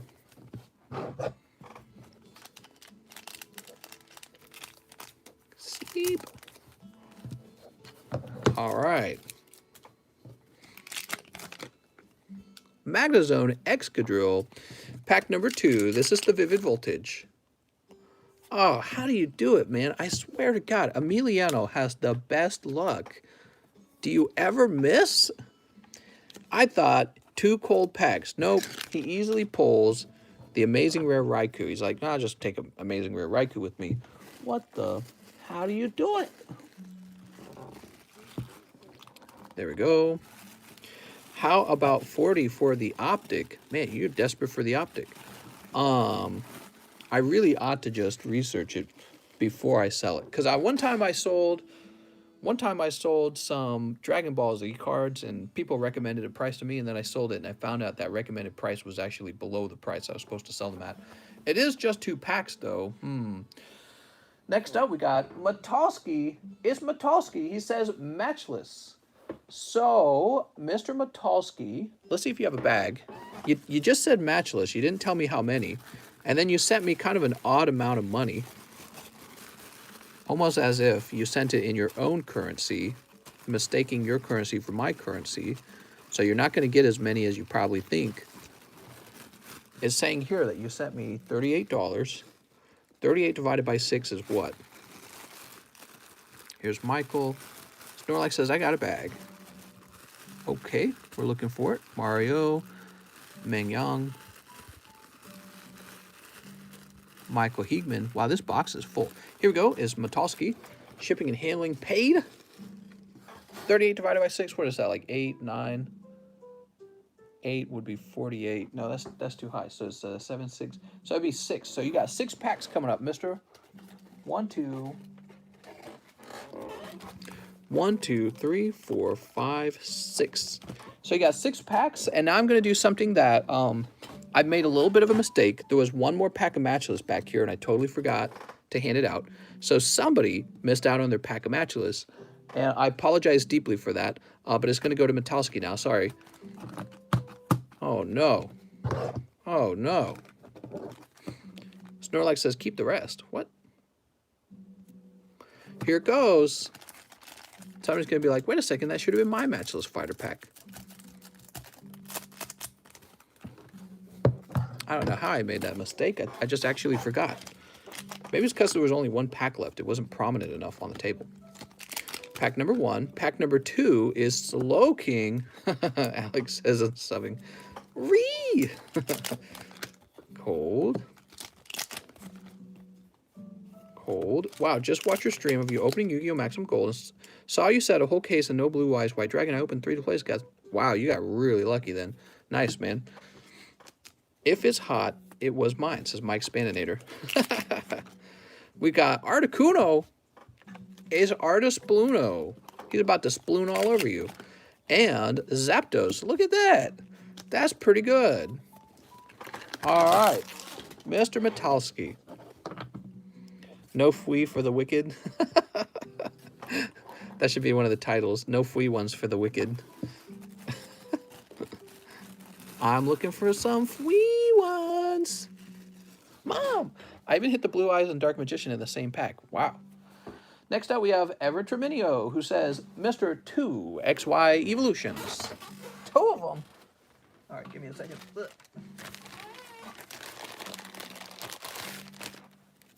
45 for the Optic. What do you guys think? Is that a good deal? What if you don't get good pulls out of them? What if you get poo-poo pulls? All right, Mr. Ever. No secret rare yet. Somebody gonna snipe.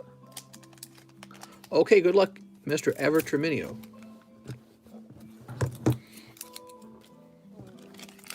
Let's see what you got. Machop. All right.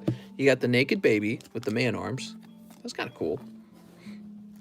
And, oh, it could be Charizard. Oh, it's Charmeleon again, dude. Got like 3 of these Charmeleons. It's killing me. All right, how about secret rares? Here's a Pikachu. Okay, no secret rares in there. Take a look, mister. I'm not lying on the prices, I said. You're not lying? Are you seagullin'? If he wants to do $45 on the 2 packs, or I'm guessing he means 45 each, then I'll accept that if you're really wanting to open that pack, huh? Ever Treminio, Mr. Ever. Yeah, we've been jebaited. Pokey jebaited.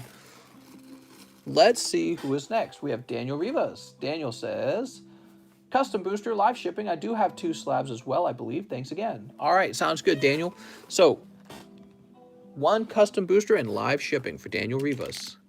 Mr. Daniel, it was just a cold pack. And let's find your back, Daniel. Mr. Daniel. Daniel, you're not up top, are you?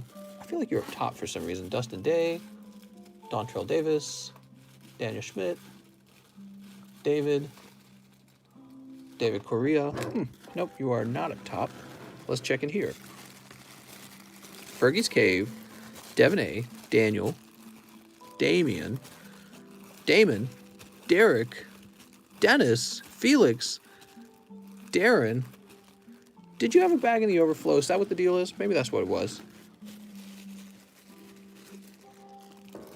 Aha, Daniel Rivas. All right, Mr. Daniel. Okay, so you were saying that you're also wanting your 2 slabs to be shipped out. Can I look at my Mewtwo before you pack it up? Yes, sir. But let me, I'm guessing you're talking about a slab, maybe? Is that what you're referring to? Let me grab this real fast. Oh, we got logged back in, huh? How long have we been live? We're getting close to the 3-hour mark, huh? Cool. Another night, another successful live stream, guys. We've been going at it so consistent. It's very cool. I love the topic we were talking about earlier. It's fun talking about perceived value and maybe where the card market's heading. I like to speculate. All right. Mr. Daniel.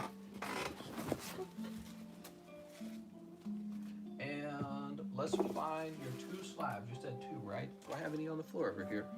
Let me just check to make sure this isn't yours. That's Samuel, huh? Samuel got this GMA 10 Beedrill, and it looks nice. Holy. All right, give me a second. So, Daniel, we got to go through a lot of slabs here. We've been giving out a lot of slabs in the custom booster box because we had that big return. Remember that? Here's 1, Daniel Rivas. You got a Giratina. Jesus. That's really nice. I'm surprised I even sold that. Probably should have just held it.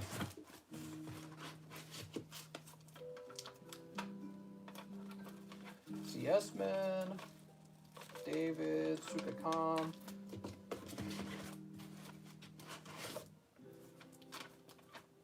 Raul. Jonathan. I did not see 2 slabs for you. I saw 1 slab. Maybe you had another slab with me in the past that you already had shipped. Is that the case? I don't actually remember. But I only found 1 slab. You said maybe 2 slabs. The slab I found was this one. Ooh, wow. That looks really nice. And you said you wanted to see the Mewtwo, huh? Let's see. Got a Mewtwo in here? Oh, Mister, I thought you were going to sell this one to me. Here it is, guys. Shining Legends Mewtwo test tube. Really nice. Okay. I did not know you had such a fancy card in there. Holy schmolies, man. Kind of a pricey box that we're shipping out here. And now I'm going to take this over to my shipping table and get it all packed up really well. Mister, hoarding all the good ones for yourself, huh? I'll have to tell my mom about that. Oops.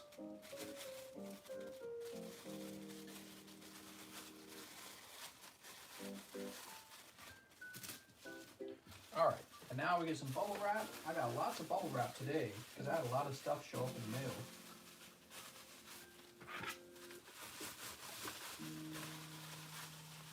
All right, we'll probably put some cardboard on the bottom to help out with that giratina.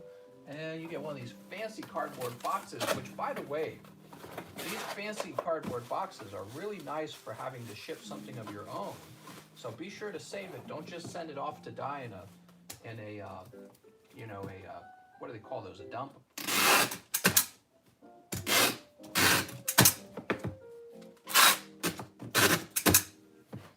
There we go. And now the label. What are they called? Oop. Sweet. Let's see who's next. Who's still awake? So, after Daniel, we have Jesse Salinas. Jesse says 4, Darkness Ablaze. All right. 1, 2, 3, 4.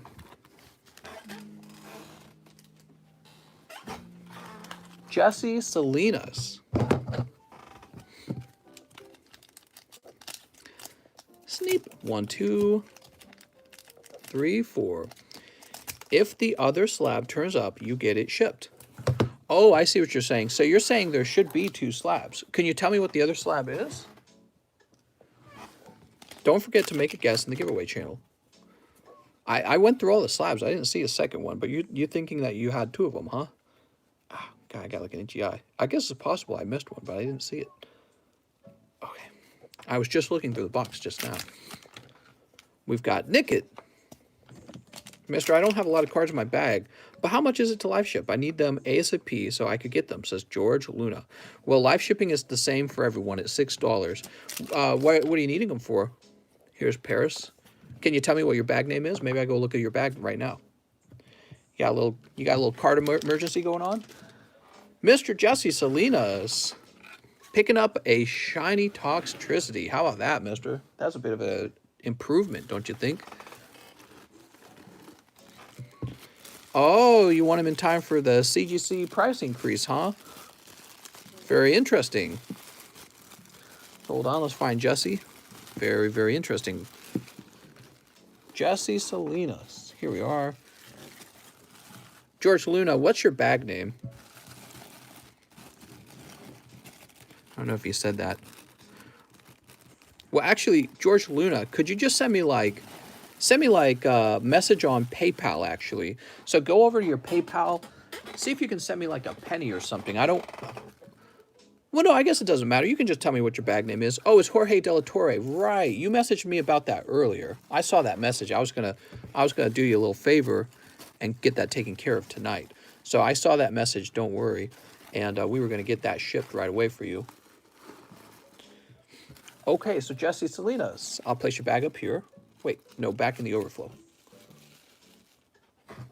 And now we move on to Gregory Morin. Hello, Gregory. He says, Mr. 1 fresh ETB of Shining Fates. All right, sounds good. Eddie Petty says he can fill the form out online and wait for the package to arrive later. That is a good point.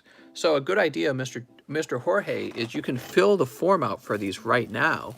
And then when they arrive, then you can ship it off to them. But you're already signed up for the grading at the old price. So those are the main 3 you have is Phalanx, Ball Guy, and a Veltol. Oh, and Thievel. So you want some Skyless, huh? Let me go get the box that has Skyla in it. And don't worry, Mr. Jorge, we're gonna get you shipped soon because it's needing to be shipped soon. Let me find out where is this MV. Here we are.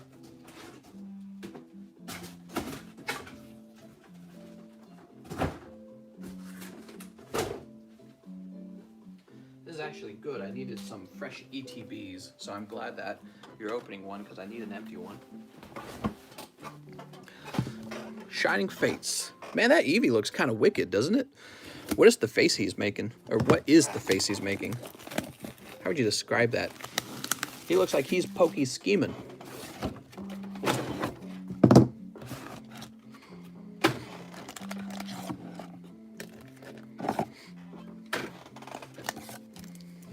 Oh, whoa, whoa, whoa, that's yours.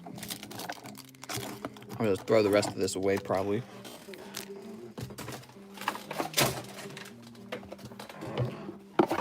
Okay. Mr. GJM, time for some hot ones.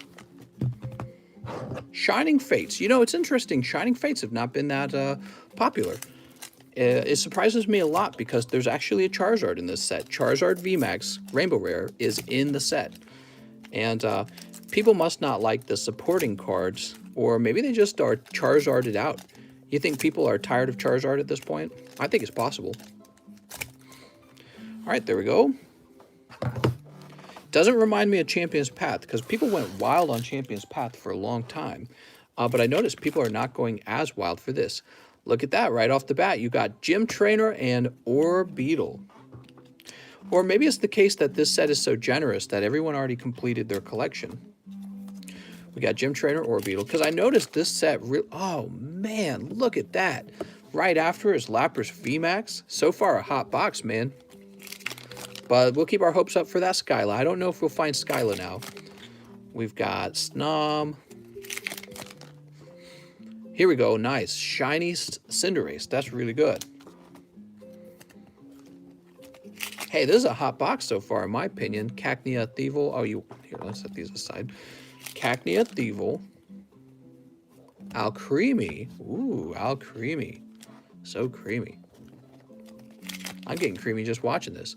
We got Volcanion. No, you're a big Volcanion fan. Here's Amazing Rare Reshiram. Yeah, these Shining Fates, man, they are generous. So generous. And finally, one last chance for glory. And it is Morpeko VMAX Full Art. Sweet. I'm getting very creamy right now. Not bad.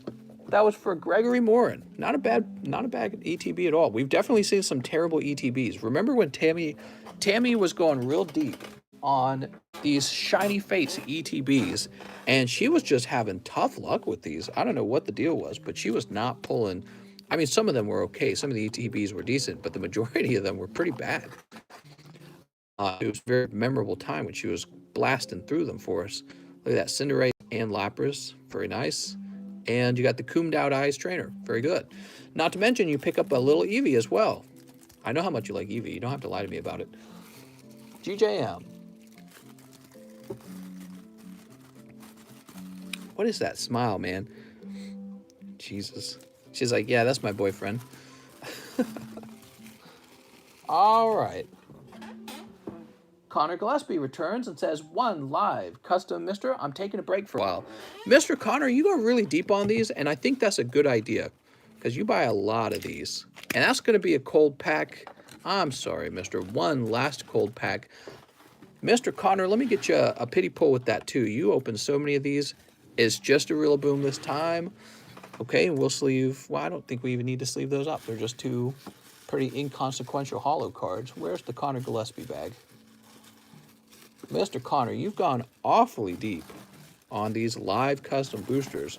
I think it's a good idea to take a little break. Next up, we have Paul Moses. Paul Moses says, 3 matchless, 1 Dragon Ball Z. All right, Dragon Ball Z. We got 1, 2, 3. And let's grab that Dragon Ball. I got this other one called Perfection. Just give it away. Here we are, Evolution. Sneep. Oh, we should also open up. Well, we'll do the Dragon Ball Z first. Let's start there. All right, Mr. Paul Moses. Paul Moses.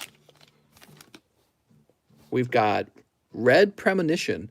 Hey, that's the first time we've seen that card. Oh, that is upside down. There we go. Corin, Watching from Afar.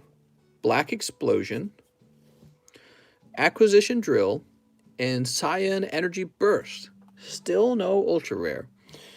Still no ultra rare for us. Those ultra rare Dragon Ball Z cards elude us. I bet if we were opening them like 5 at a time and there was like a whole line of people opening them, we'd have ran into it already. Very slow. Now, we're going to open up your 3 matchless fighters and pull a hyper rare, correct? We've got Thunderous, Cold, and... oh, mister! It's Karen! Ah! Karen Secret Rare. That's right, somebody called it. Somebody said that we must be close to a secret rare. And they were right. We were close to a secret rare. So, Mr. Paul, do you have a bag? Paul Moses, huh? Let's go see if Paul Moses has a bag. Mr. Paul, it's always helpful to tell us the status of your bag when you're making an order. Here we are. You're right in the front. Congratulations on that easy snipe. You're having a nice night, Mr. Paul. There's a lot of people that wish they could snipe like that. Just pick up a waifu card. That's right. There was a time when Karen was not a stereotypical slur against women, and she would have just been any other waifu. She would have just been any other waifu. But nowadays, we're all like, ew, her name's Karen. MILF card. Does she have kids? I don't think she has kids, does she? I didn't watch the TV show. She doesn't seem that old. Let's see. After Paul Moses, we have Tyler McKeel, who says, one more live custom. You're going down that dark path, mister, that Connor Gillespie just came out of. Toxicity.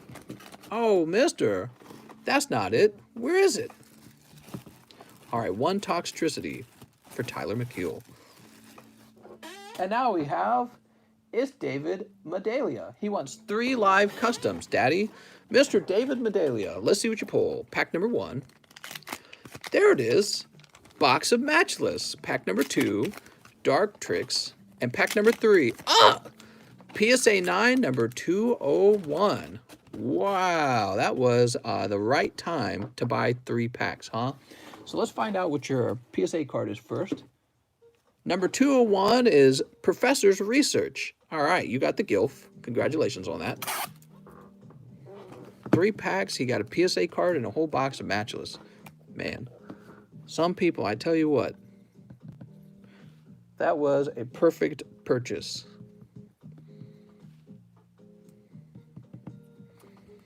All right. All the ghosts are for you, Mr. David Medalia. Now for the box of Matchless. The box of Matchless should have had little lines around it, because that's actually a nice pull. It's a pretty big hit. Whew.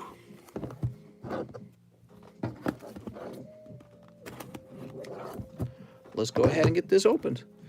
So someone wants me to open an unlimited base set box for them, huh? That is definitely something to think about.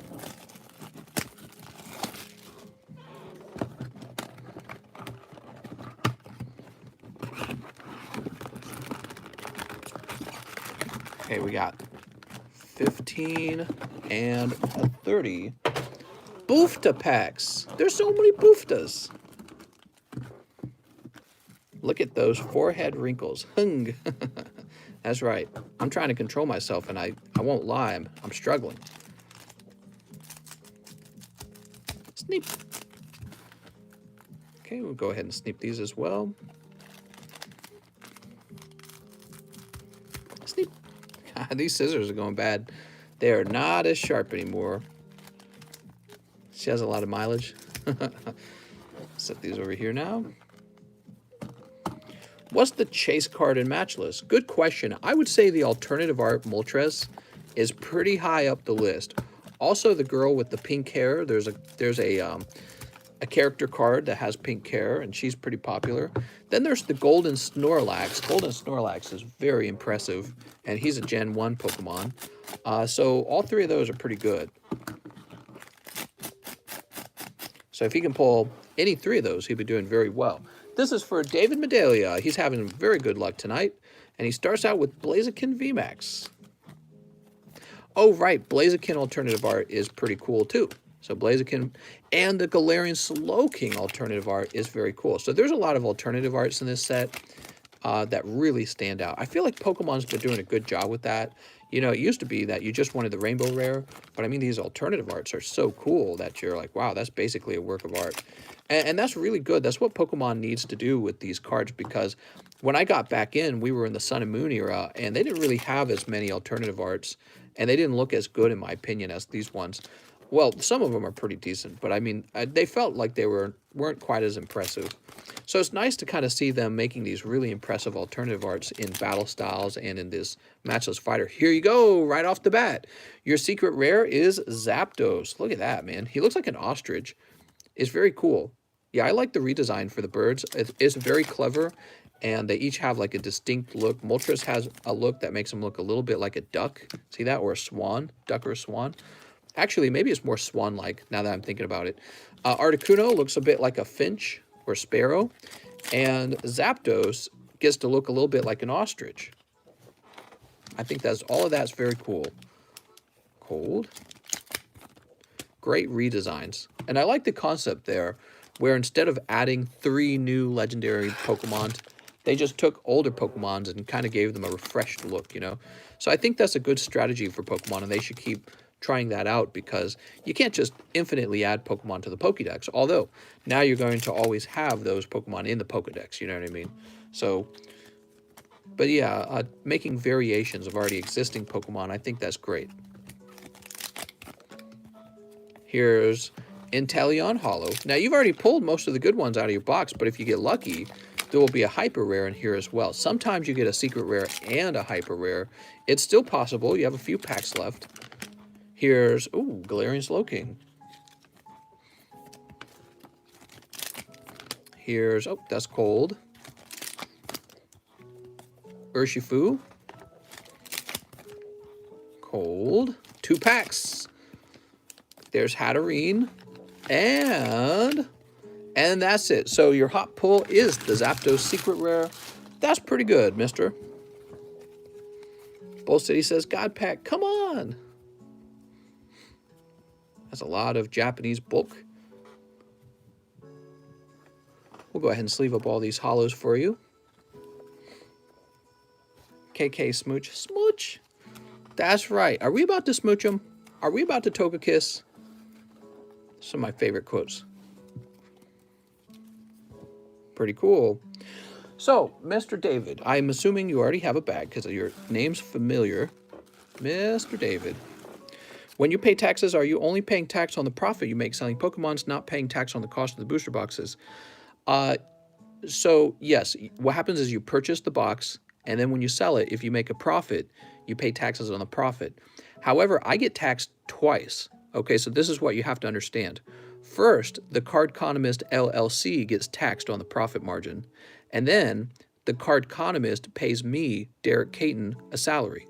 And that income gets taxed too. So I pay taxes on the profit, and then I pay taxes again when I pay my income tax. So it's really terrible. And it's one of the reasons why I hate high taxes, and my vote politically pretty much always goes to whoever's going to lower taxes. That's it. I'm just interested in keeping more of my own work. I don't really care about anything else. I mean, I do care about other things, but nothing really takes precedence over low taxes for me. It's probably pretty rare. So I get taxed twice, mister. Isn't that excited? Don't you love paying all these taxes? You know what's great is when I sell you these cards, when a merchant sells you whatever you're buying, you pay sales tax too. So there's sales tax on the goods you buy. Isn't that wild? There's sales tax on the goods you buy. So the merchant has to pay taxes on his profit. The merchant then pays himself and pays income tax. And then when you bought the product, there's a sales tax. The amount of money that the government actually takes on a dollar bill moving around is insane. And it's like nobody understands that. And you know why you don't understand it? Because they didn't teach you it in school. But who picks the subjects for school? Is it, oh, I don't know, the government? Think about it. The government decides your curriculum. It decides what you're going to learn. And that's public school for you. So why would the government teach you to resent all the money that the government takes from you? It would never teach you this. Vinny says, damn, that is trippy, but digestible, but too much text for my guy. Well, your stream is the most entertaining. You're like my background sound in my slumber. Oh, thanks, man. I appreciate that. Yeah, I've heard that a few times. I think somebody was mentioning in one of the comments that they like to fall asleep to this like as ASMR. I was like, I don't know how I feel about that. Here we are. I do like the calm music in the background. It helps me focus. Bull City says it depends on what state you live in. That's true. Some states will help you build wealth more than other states. So, I'm not trying to beat up on California. It's really beautiful over there, but the taxes are pretty high over there, and the cost of a home is pretty high. And so, in my opinion, it's harder to build wealth if you're living in, let's say, California in a nice area. It's harder to build wealth because of all of the regulation and all of the taxation and the cost of living and the cost of a home.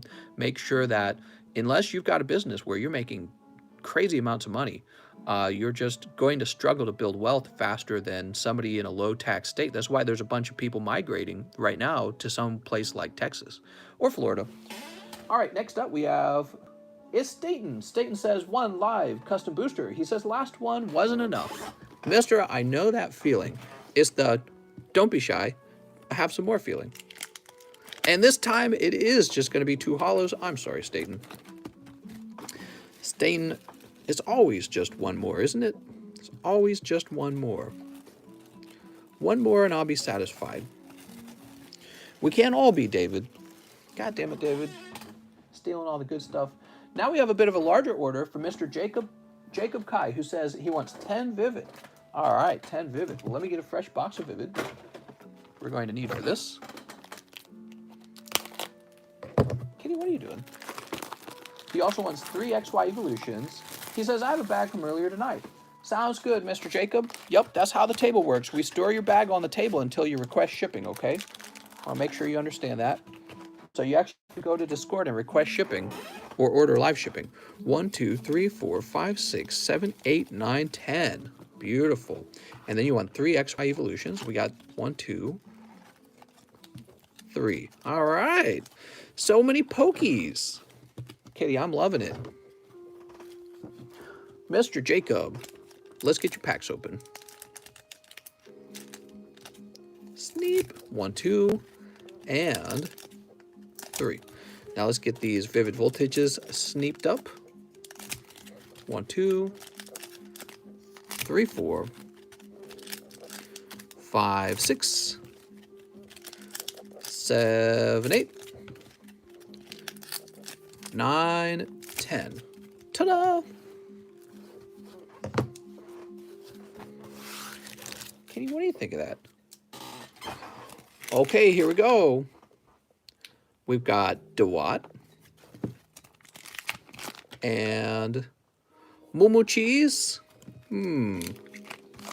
Gas prices are annoying. I drive 40,000 every day. Wow, that's a lot of driving.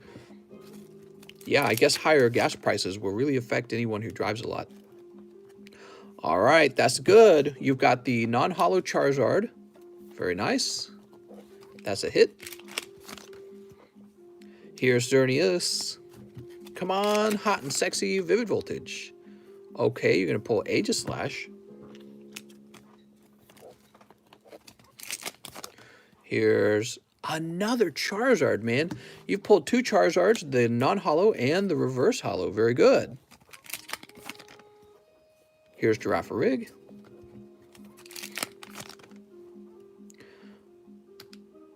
Oh, it looks like something from PSA is on its way, huh? That's interesting. What do we have next? Oh, I know what it is. Never mind. There's Skiddo. Oh, we're out of Vivid Voltage. Okay, now we're on to the XY Evolutions. We've got Sandshrew Hollow. And Staryu. Oh, mister, I know you were after Staryu. And finally, come on, Mew. Oh, it's Drowsy. I'm sorry. That's not Mew. That's Drowsy. Kitty, you did this, didn't you? Now let's take a look at any other pulls you had in the XY Evos. Here's a Pikachu. Here's another Pikachu. There's a flying Pikachu. There we go. Your XY Evos are officially much hotter. Mister, do you think it's okay to use PSA for pack grading. Yeah, I will continue to use PSA for pack grading for sure. For card grading, I will pretty much only use PSA to grade cards that might have a shot at a 10 at PSA, but it won't have a shot at a 10 at CGC. And then the rest of my cards are just going to be CGC. So I want a CGC for every other grade. And yeah, PSA is so overpriced. It's ridiculous, dude. And my vintage stuff, I'm just gonna send it to PSA as well. I don't mind. Like it might get a lower grade, but when it comes to buying vintage stuff, I will not be simply buying I won't simply buy PSA 10s from PSA for vintage stuff anymore either. Like I'm actually going to want to look at the actual centering on the vintage stuff. People desire to have those vintage 10s so bad.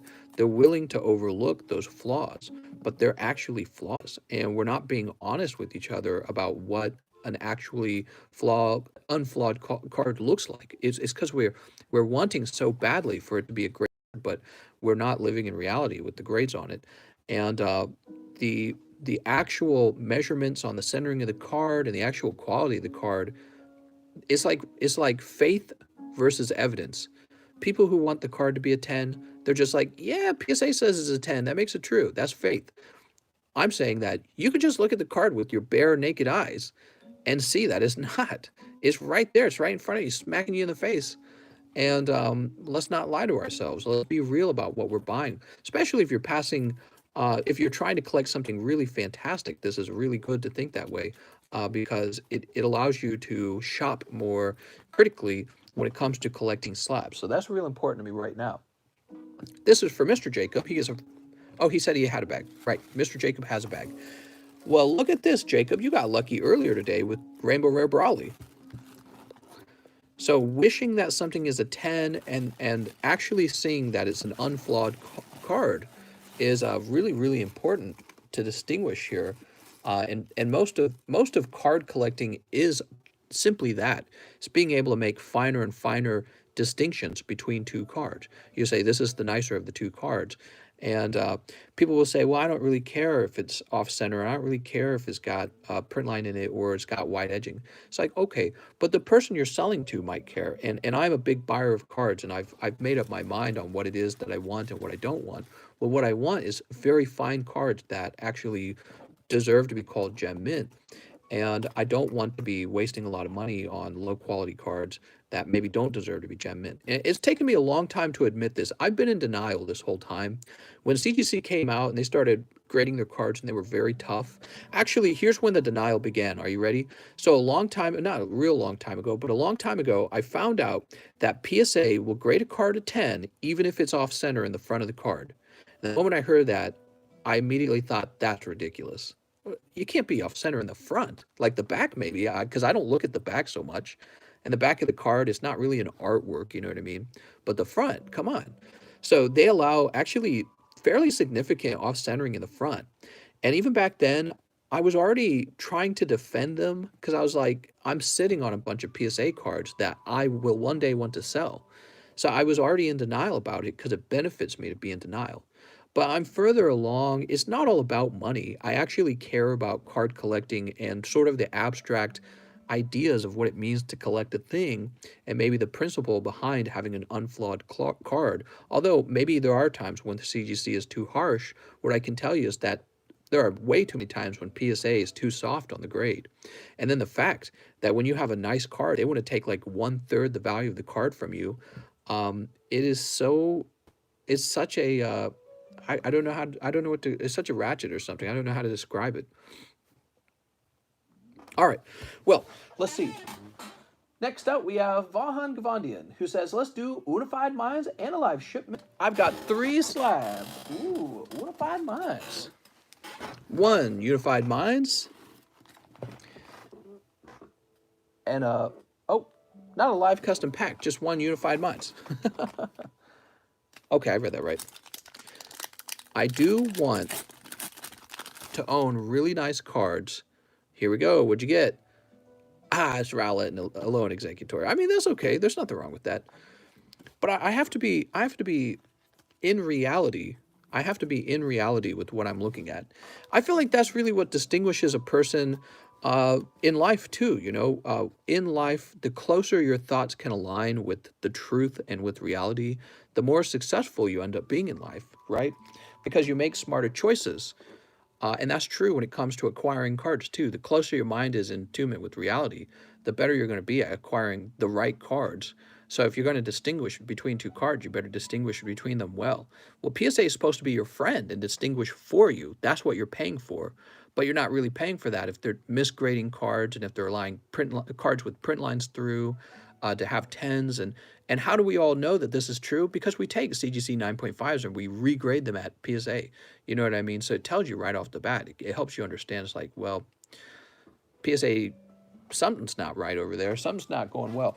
And I guess that wouldn't be a big deal, except they charge you so much money for that. You don't even get subgrades on your PSA card. There's no subgrade. You pay more, you don't get a subgrade, you wait a whole year for it to grade. And then the only thing holding all this together, all of this lower quality you get with PSA, is the perceived monopoly that PSA has on cards. And it's true, they have a monopoly, but that's only because people have been grading with one company, PSA, for so long. CGC only just got started. I feel like CGC saw a need in the market and they're filling it, and you could easily lose that monopoly if your name is PSA. And they should be thinking about that right now, and maybe they are. But I think they're going to increase their prices, and they're not done increasing their prices. That's my suspicion.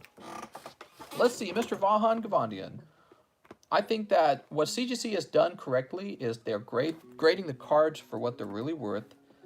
And then the other thing they're doing correctly is they're not overcharging you for it. PSA's not even trying to compete with CGC's price, it feels like. And they need to. They ought to. They ought to compete with the CGC. They ought to be cheaper than CGC. You know, Walmart versus Target.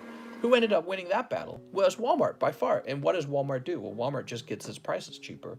So you have two corporations here fighting with each other, and one of them's offering you both more value and cheaper prices. So what's the downside? Well, the downside is your crappy 9 might grade a 10 at PSA, so you're allured to PSA.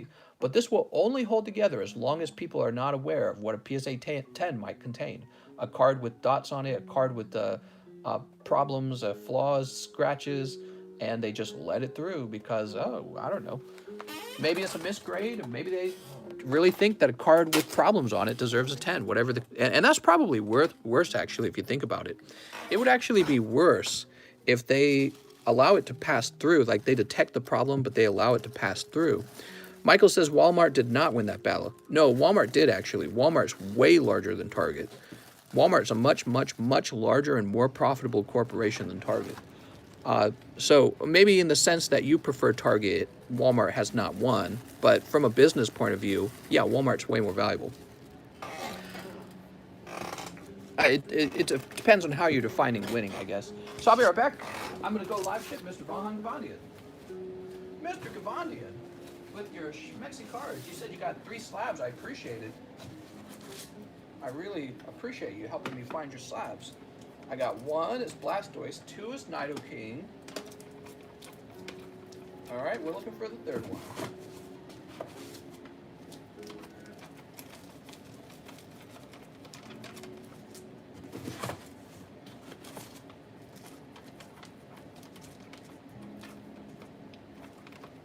Here we go. And the 3rd is Pikachu Zekrom CGC 9.5 Gem Mint.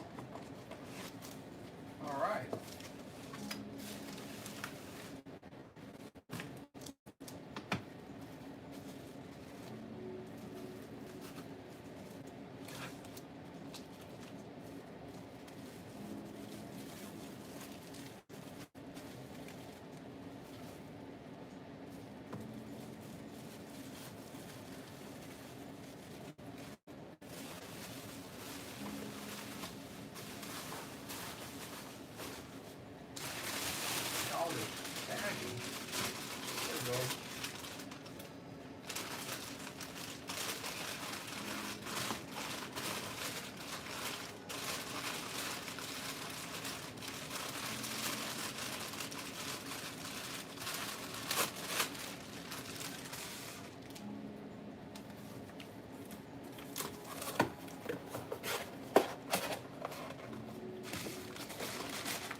Let's see who's next. After Vahan Gavandian, we have Alex PSX. What's up, Alex? Mr. Alex. Mr. Alex, you pulled 2 hollows. I'm sorry, Alex. Now, Alex, didn't you open up 2 of those last time and they were also cold? Maybe you need a pity pull, but it is just a Charmander. I'm sorry, Alex. Mr. Alex. Mister, would you like to send you a set of CCR scissors to Sneap? Should I wait till you move or send to your current address? I would wait until I move. We're really close now, and unless you're going to use priority mail, which I don't recommend, it'd be a waste of your money. I might not make it in time. I mean, I think it would make it in time. What is it, 4:23? But it will be very close. You're trying to send me some special scissors? Some Sneap? Some powerful scissors? I gotta get some powerful scissors. All right, I'm refreshing. Alex says, I made bank. I'm sorry, Alex. That was a tough round, huh? Alex is the mind sweep guru. Let's see what the next card would have been. Shine. Now you know what we got to do, though. Now we got to shuffle. All right. Old Walmart shopping centers in Texas is where all those kids in the border are in cages. Really? Old Walmart shopping centers. So they reused the shopping center. Wow. That's depressing. South Dakota, no income tax. Well, that's mainly for the state, I'm sure. Missouri is actually pretty friendly, by the way. Missouri is a very low tax state. We are a red state, and it's a business friendly and cheap to do business here.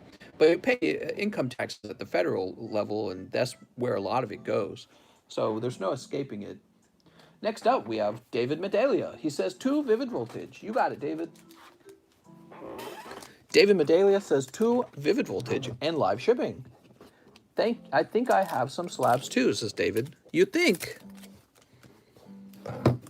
Oregon, no sales tax.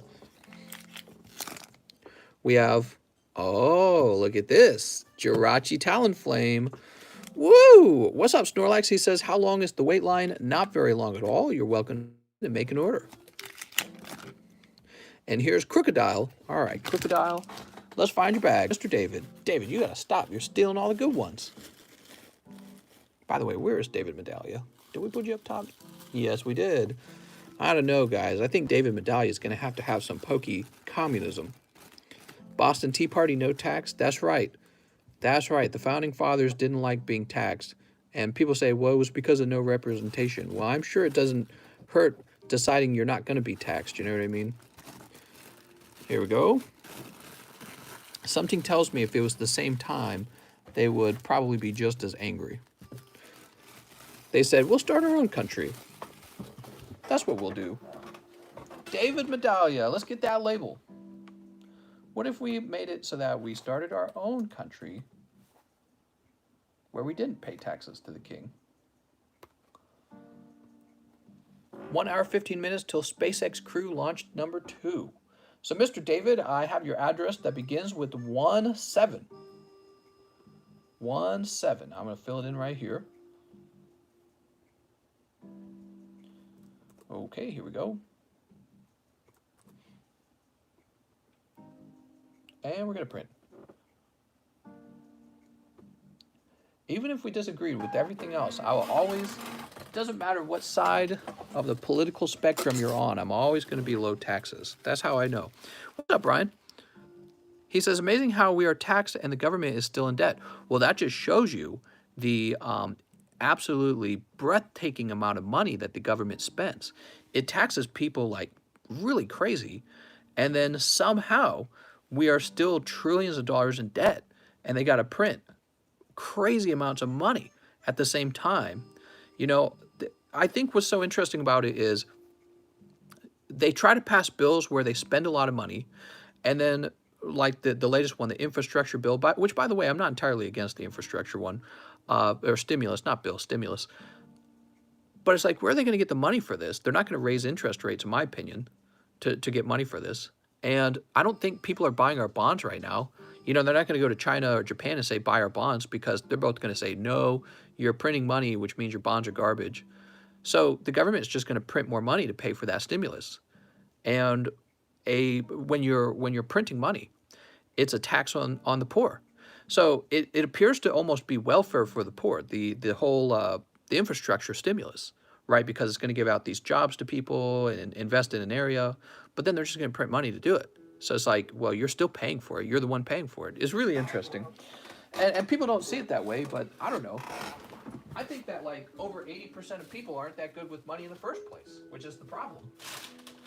So if you're already bad with money, you're probably not going to understand why the government's pretty much just using and abusing you anyways. You're just going to be told, hey, this is really good, and you're going to go, is it? Okay. You know what I mean? So for me, what's good is building your own wealth, taking home more of your own money that you earned. That's your money that you earned. There's nothing wrong with wanting to take home more of it. It belongs to you. But you give it to the government like 20 different ways. And then the government goes and spends it. Half the time you don't even agree with the government spends it on. You're like, I don't want that. And they don't appear to have any end in sight for the amount of debt they want to put us in. They're like, oh, let's just go into more debt. Who cares? It's very fascinating to me because I feel like it creates a sort of, I don't know,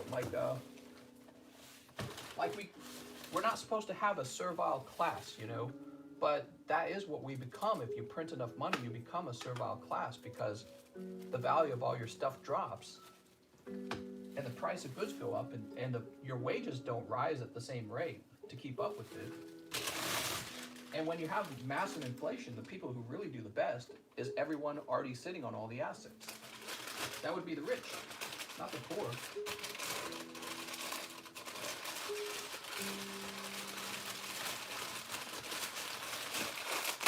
So the question really is, how good of an investment is the government making versus the investment you would have made with your own money? But I don't know. I don't know. I feel like I just don't trust other people with money at all these days.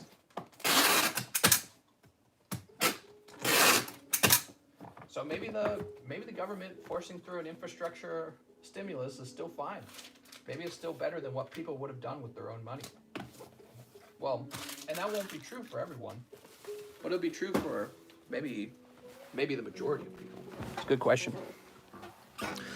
All right, Mr. David Medallia.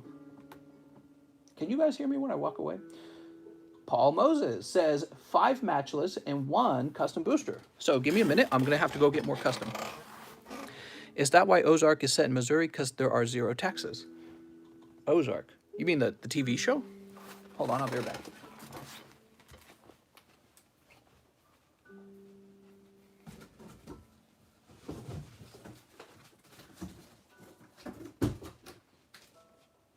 All right, we're getting more matchless out of this sealed case. Ooh, we love sealed cases.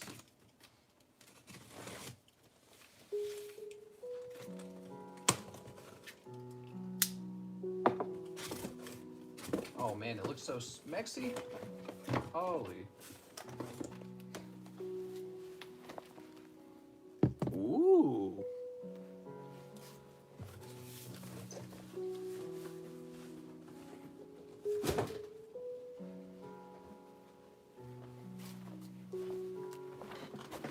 All right, here we are.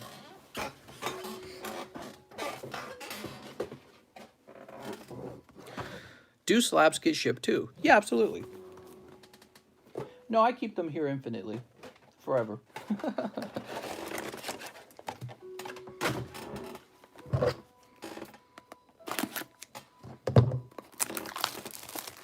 I said I have 3 people who want to buy a TCC ring and marry me. Marry me.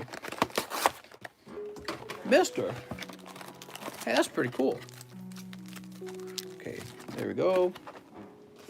Time for you to pull a secret rare on the first try, right? Now, Mr. Paul Moses also bought a live custom booster. Did we already open that? I don't think we did. It is Ball Toy. Ball Toy. Spend any and all USD to accumulate assets. Yeah, I know. It's kind of scary. It's kind of scary. I'm buying a daddy ring once I figure out my ring size. Alex said, give out 100 packs for everyone on the stream and put it on his tab. All right, sounds good, Mary. Mary, how's it going, Mary? All right. Pack number 1. Inteleon, pack number 2. That's cold. Pack number 3. Beedrill, pack number 4. Oh, man. And pack number 5. Ooh, nothing. Oh, man, that's a cold round. You got 2 hollows, and you got a simple ball toy from the live custom boosters. Tell you what, mister. I shouldn't, but let's get you a Tapu Koko from the pity pull pile. Holy. That's some crazy Tapu Kokos right there, Mr. Paul. Here we go, Paul. I like the pity pull pile. I wonder if I should maybe contribute to it too. Keep it going for a long time. Mister, you think people will be fatter out in the dating world after... Oh, definitely. Yeah, absolutely. How do you feel about Japanese double blaze boosters, mister? Double blaze, is that like Darkness Ablaze? I don't really buy too many Japanese cards after... So when Japanese cards are like only in Japan because they haven't been printed here in English, I then buy them. But after that's done, after we get them here in English, I then buy English. So would I buy some Japanese boosters right now? You could, and in 20 years they'll be pretty rare. So you can collect Japanese boosters exclusively if you want to, but I just swap over to English once English becomes available. Okay, and now we have Mr. Shane Childers is God King Learner. He says, I need a new bag. I would like 10 Unbroken Bonds. Heck yeah. 1, 2, 3, 4, 5, 6, 7, 8, 9, 10. Beautiful. So he said, let's get a Charizard going. I agree, mister. Bitcoin at 48.5. Wow, still falling. I'm so glad I sold my Bitcoin because I sold at like, what did I sell? It was like 5.4 or something like that. And it's crazy because I was already taking a loss at that point.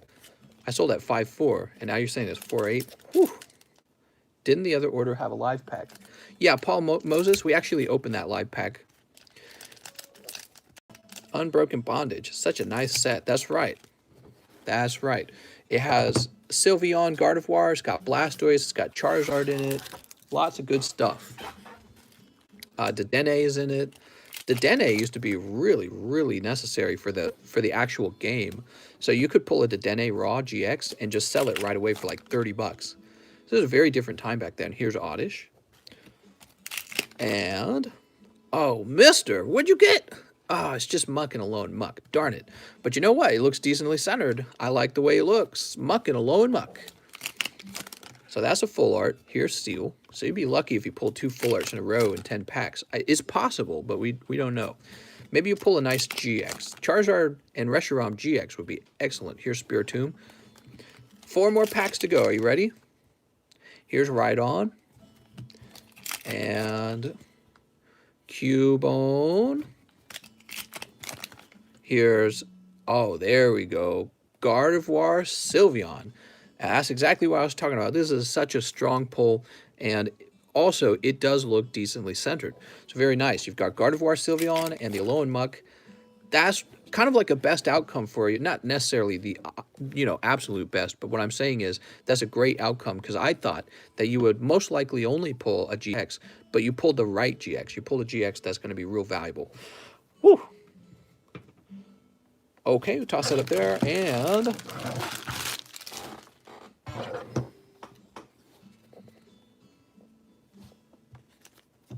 we'll go ahead and sleeve these up. Fools, I've been a Snorlax in the dating world. Catch up. What? There we go, and we'll create a new bag for you.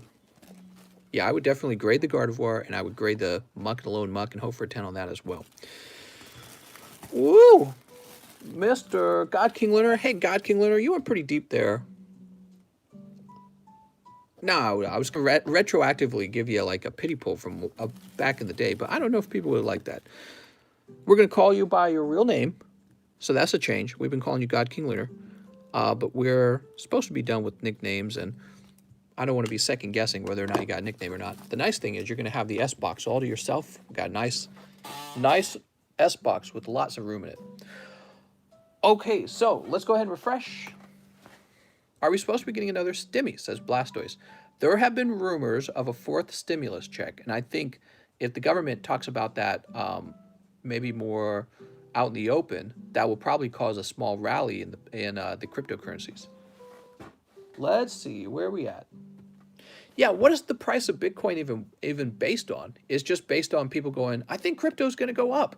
You know what I mean? Bunch of speculators. If you look at the price of Bitcoin, it has exploded to such a high height, but it doesn't really do anything new. You know, it does the same thing it's always done. It's kind of crazy to look at the price of it. What's the live fossil custom at? I think it was at 15. Was that 15? So after Johnny Ceruzzi, we have Victor Zanta. Sword and Shield Matchless Fighters, 4 packs. I have a bag. All right. And after these 4 packs, we're going to call no more orders. Okay, guys? No more orders. This is for Victor Zanta. Mr. Victor. No more whoops. We're at 225 minutes. We've had a nice long stream. Thank you, Mr. James O'Brien, for the large order and for the lovely donation. And everyone else, including Shane Childers, and who else made the really large order? I think somebody named Jacob made a really large order. Yeah, Jacob Kai made a really large order tonight. So nice of you guys. We have Moltres. Ooh, Moltres V. Moltres V. That's cold. Here's Rune Rigis. And that's also cold. Alex says, my live pack next, I think. Your live pack. You ordered another live pack. 69-hour stream when? That's right. We're going to have a 69-hour stream. So this is for Johnny. I'm sorry, not Johnny. This is for Victor Zanta. And I have a bag somewhere, he says. Okay, Mr. Victor, we'll go looking for it. That was fun. It was fun. And if you guys are new watching this, we go live every single night. And a good idea, if you want to know exactly when I'm going live, is you do me a favor and hit the bell button.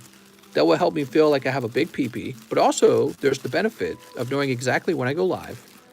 Because I go live usually at 12 a.m. Central, but sometimes a little later, sometimes a little bit earlier. And if I do like an odd middle-of-the-day stream, you would be notified of that as well. We also do a ping in the Discord when we go live, so that's another way to know. All right, there you go. Bitcoin hurting now. You know, really, Bitcoin's not hurting that bad, but I mean, it's down over 20% in the last week. I think the scarier idea here is it could drop significantly right now if some big players pulled their money out. You know, somebody who's holding a lot of Bitcoin, if they withdrew their money and caused a panic sell-off, I would not be surprised by that, because when that person who pulled all their Bitcoin out of the market, when they see the panic sell-off, they would then buy back in when they believe that it's bottomed out. So it would be like a risky play, but it's definitely doable. You know what I mean? Buy low, sell. No, you got it backwards, Killjolts. It's buy high, sell low. Definitely enjoyed my first time opening. I thank everyone. Hey, you have a nice night, man.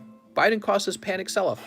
So let me go ahead and do the giveaway for the giveaway channel. So there's a little giveaway in the Discord. And we're going to find the number generator. There we go. So let's see. We need the giveaway channel. Here it is. That's right. Everyone's guessing with E. So Mr. Games and Chill, I can see your number is 92. You're not supposed to edit it, okay, guys? If you mess your number up, just delete your message and redo it, okay? So that's Games and Chill. And now I'm going to use the number generator to find out who got the hot pull. You ready? So number 4 goes to number 75. All right, number 75. Now I'm going to search for E75. Nobody had that. How about 74, 73, 72? Annoying Visuals. Let's jump to that real fast. All right, Annoying Visuals is the winner. And Annoying Visuals name, it should just be Annoying Visuals, actually. All right. Annoying Visuals. Let's see what he pulls. And now you guys can make your guess with the letter F at this point. So you go on to the next letter. Ah, that's too bad. Annoying Visuals. Just pulling 2 hollows. Sorry, mister. I thought it was going to be a slab. I bet the next one's a slab. You want to see? Nope, but it would have been this Full Art Raichu, and that would have actually been a hit, huh? All right, well, that's okay. It's always fun to see what's next in the box.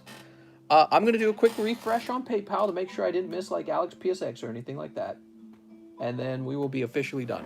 Mister, did you open my order? I am not sure. Lol, I refreshed. Johnny Ceruzzi? Yeah, we opened a Johnny Ceruzzi order a little while ago. Let's see. Oh, nope, you have an order right here. He says, hey, Mister, 1 live custom and 6 matchless fighters. I have a bag. All right, well, I tell you what, you're actually going to be the one to pull out that Raichu. Okay, I'll throw this away. And 6 matchless fighters. But after Johnny Ceruzzi, I can see that your order actually came under Victor Zanta's order, which means that your order loaded in late. That's what happened. But you're going to be taken care of. So you got your Raichu, which is nice. It's actually better than what you would have gotten if you had gone in the exact order that you show up in the list. Now the 6 matchless, huh? So 6 of them. 6 very hot matchless. 1, 2, 3, 4, 5, 6. I think I was behind. Yeah, you were. It definitely, this happens when I'm all caught up and the PayPal line is basically generated as soon as you make an order. Well, the thing is, PayPal is interesting. They don't process every order instantly. So when you make an order, it might not show up on my screen for like 10 minutes after you press send money.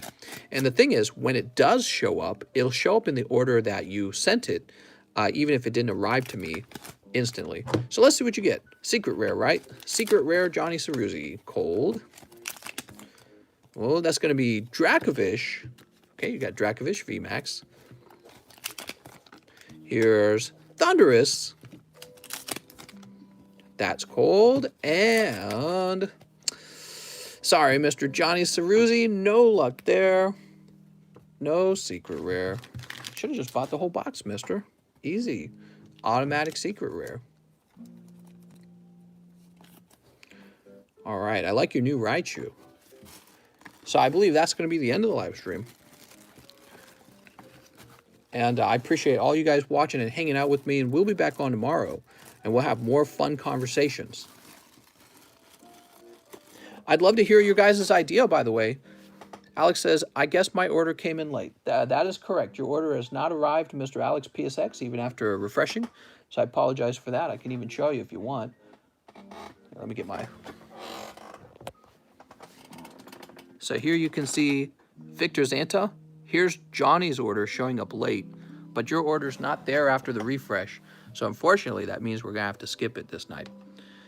My address was wrong, says Kyogre Kings. Hey, that's really important. Mr. Kyogre Kings, can you talk to me about that right now before I hit end live stream? Kyogre Kings, who are you in PayPal? I'm guessing you're one of the guys I live shipped. Yeah, that's real important. Let's get that fixed. Wow, it really looks like there's a bit of an orange hue on my screen. I wonder if that's just... You're Dave Medalia. All right, so let's go to Dave Medalia. I can see that you have an address in the message, which is good, and I should have checked that before making the label. What I really, really recommend is that you update your shipping address, okay, in PayPal. So let's take a look at this. And what I'm going to do, first of all, I'm going to have to find your contact in my address book and get rid of it because it's a bad address. And we don't want to use it twice.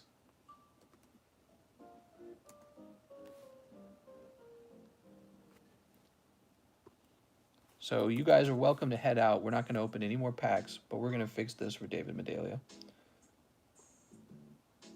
We got a lot of Davids in my address book, so this could take a little while. Here it is. All right. So we're going to go ahead and delete that. Okay, the old address is gone. Now we're going to create it. What we're going to do now is we're going to jump to my label history, and we're going to delete the previous label so I don't pay $6 for a useless label. This just takes a while. The history always takes a while for it to load. There we go. I think it contacts some kind of database to do this. All right, so now we're canceling the old label.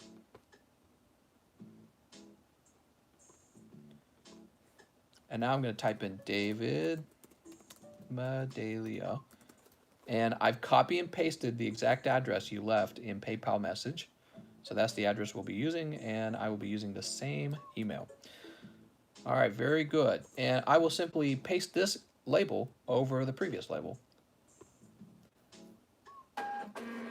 All right, it's been fixed. I want to thank you all for watching. You guys have a very nice night. See you guys tomorrow.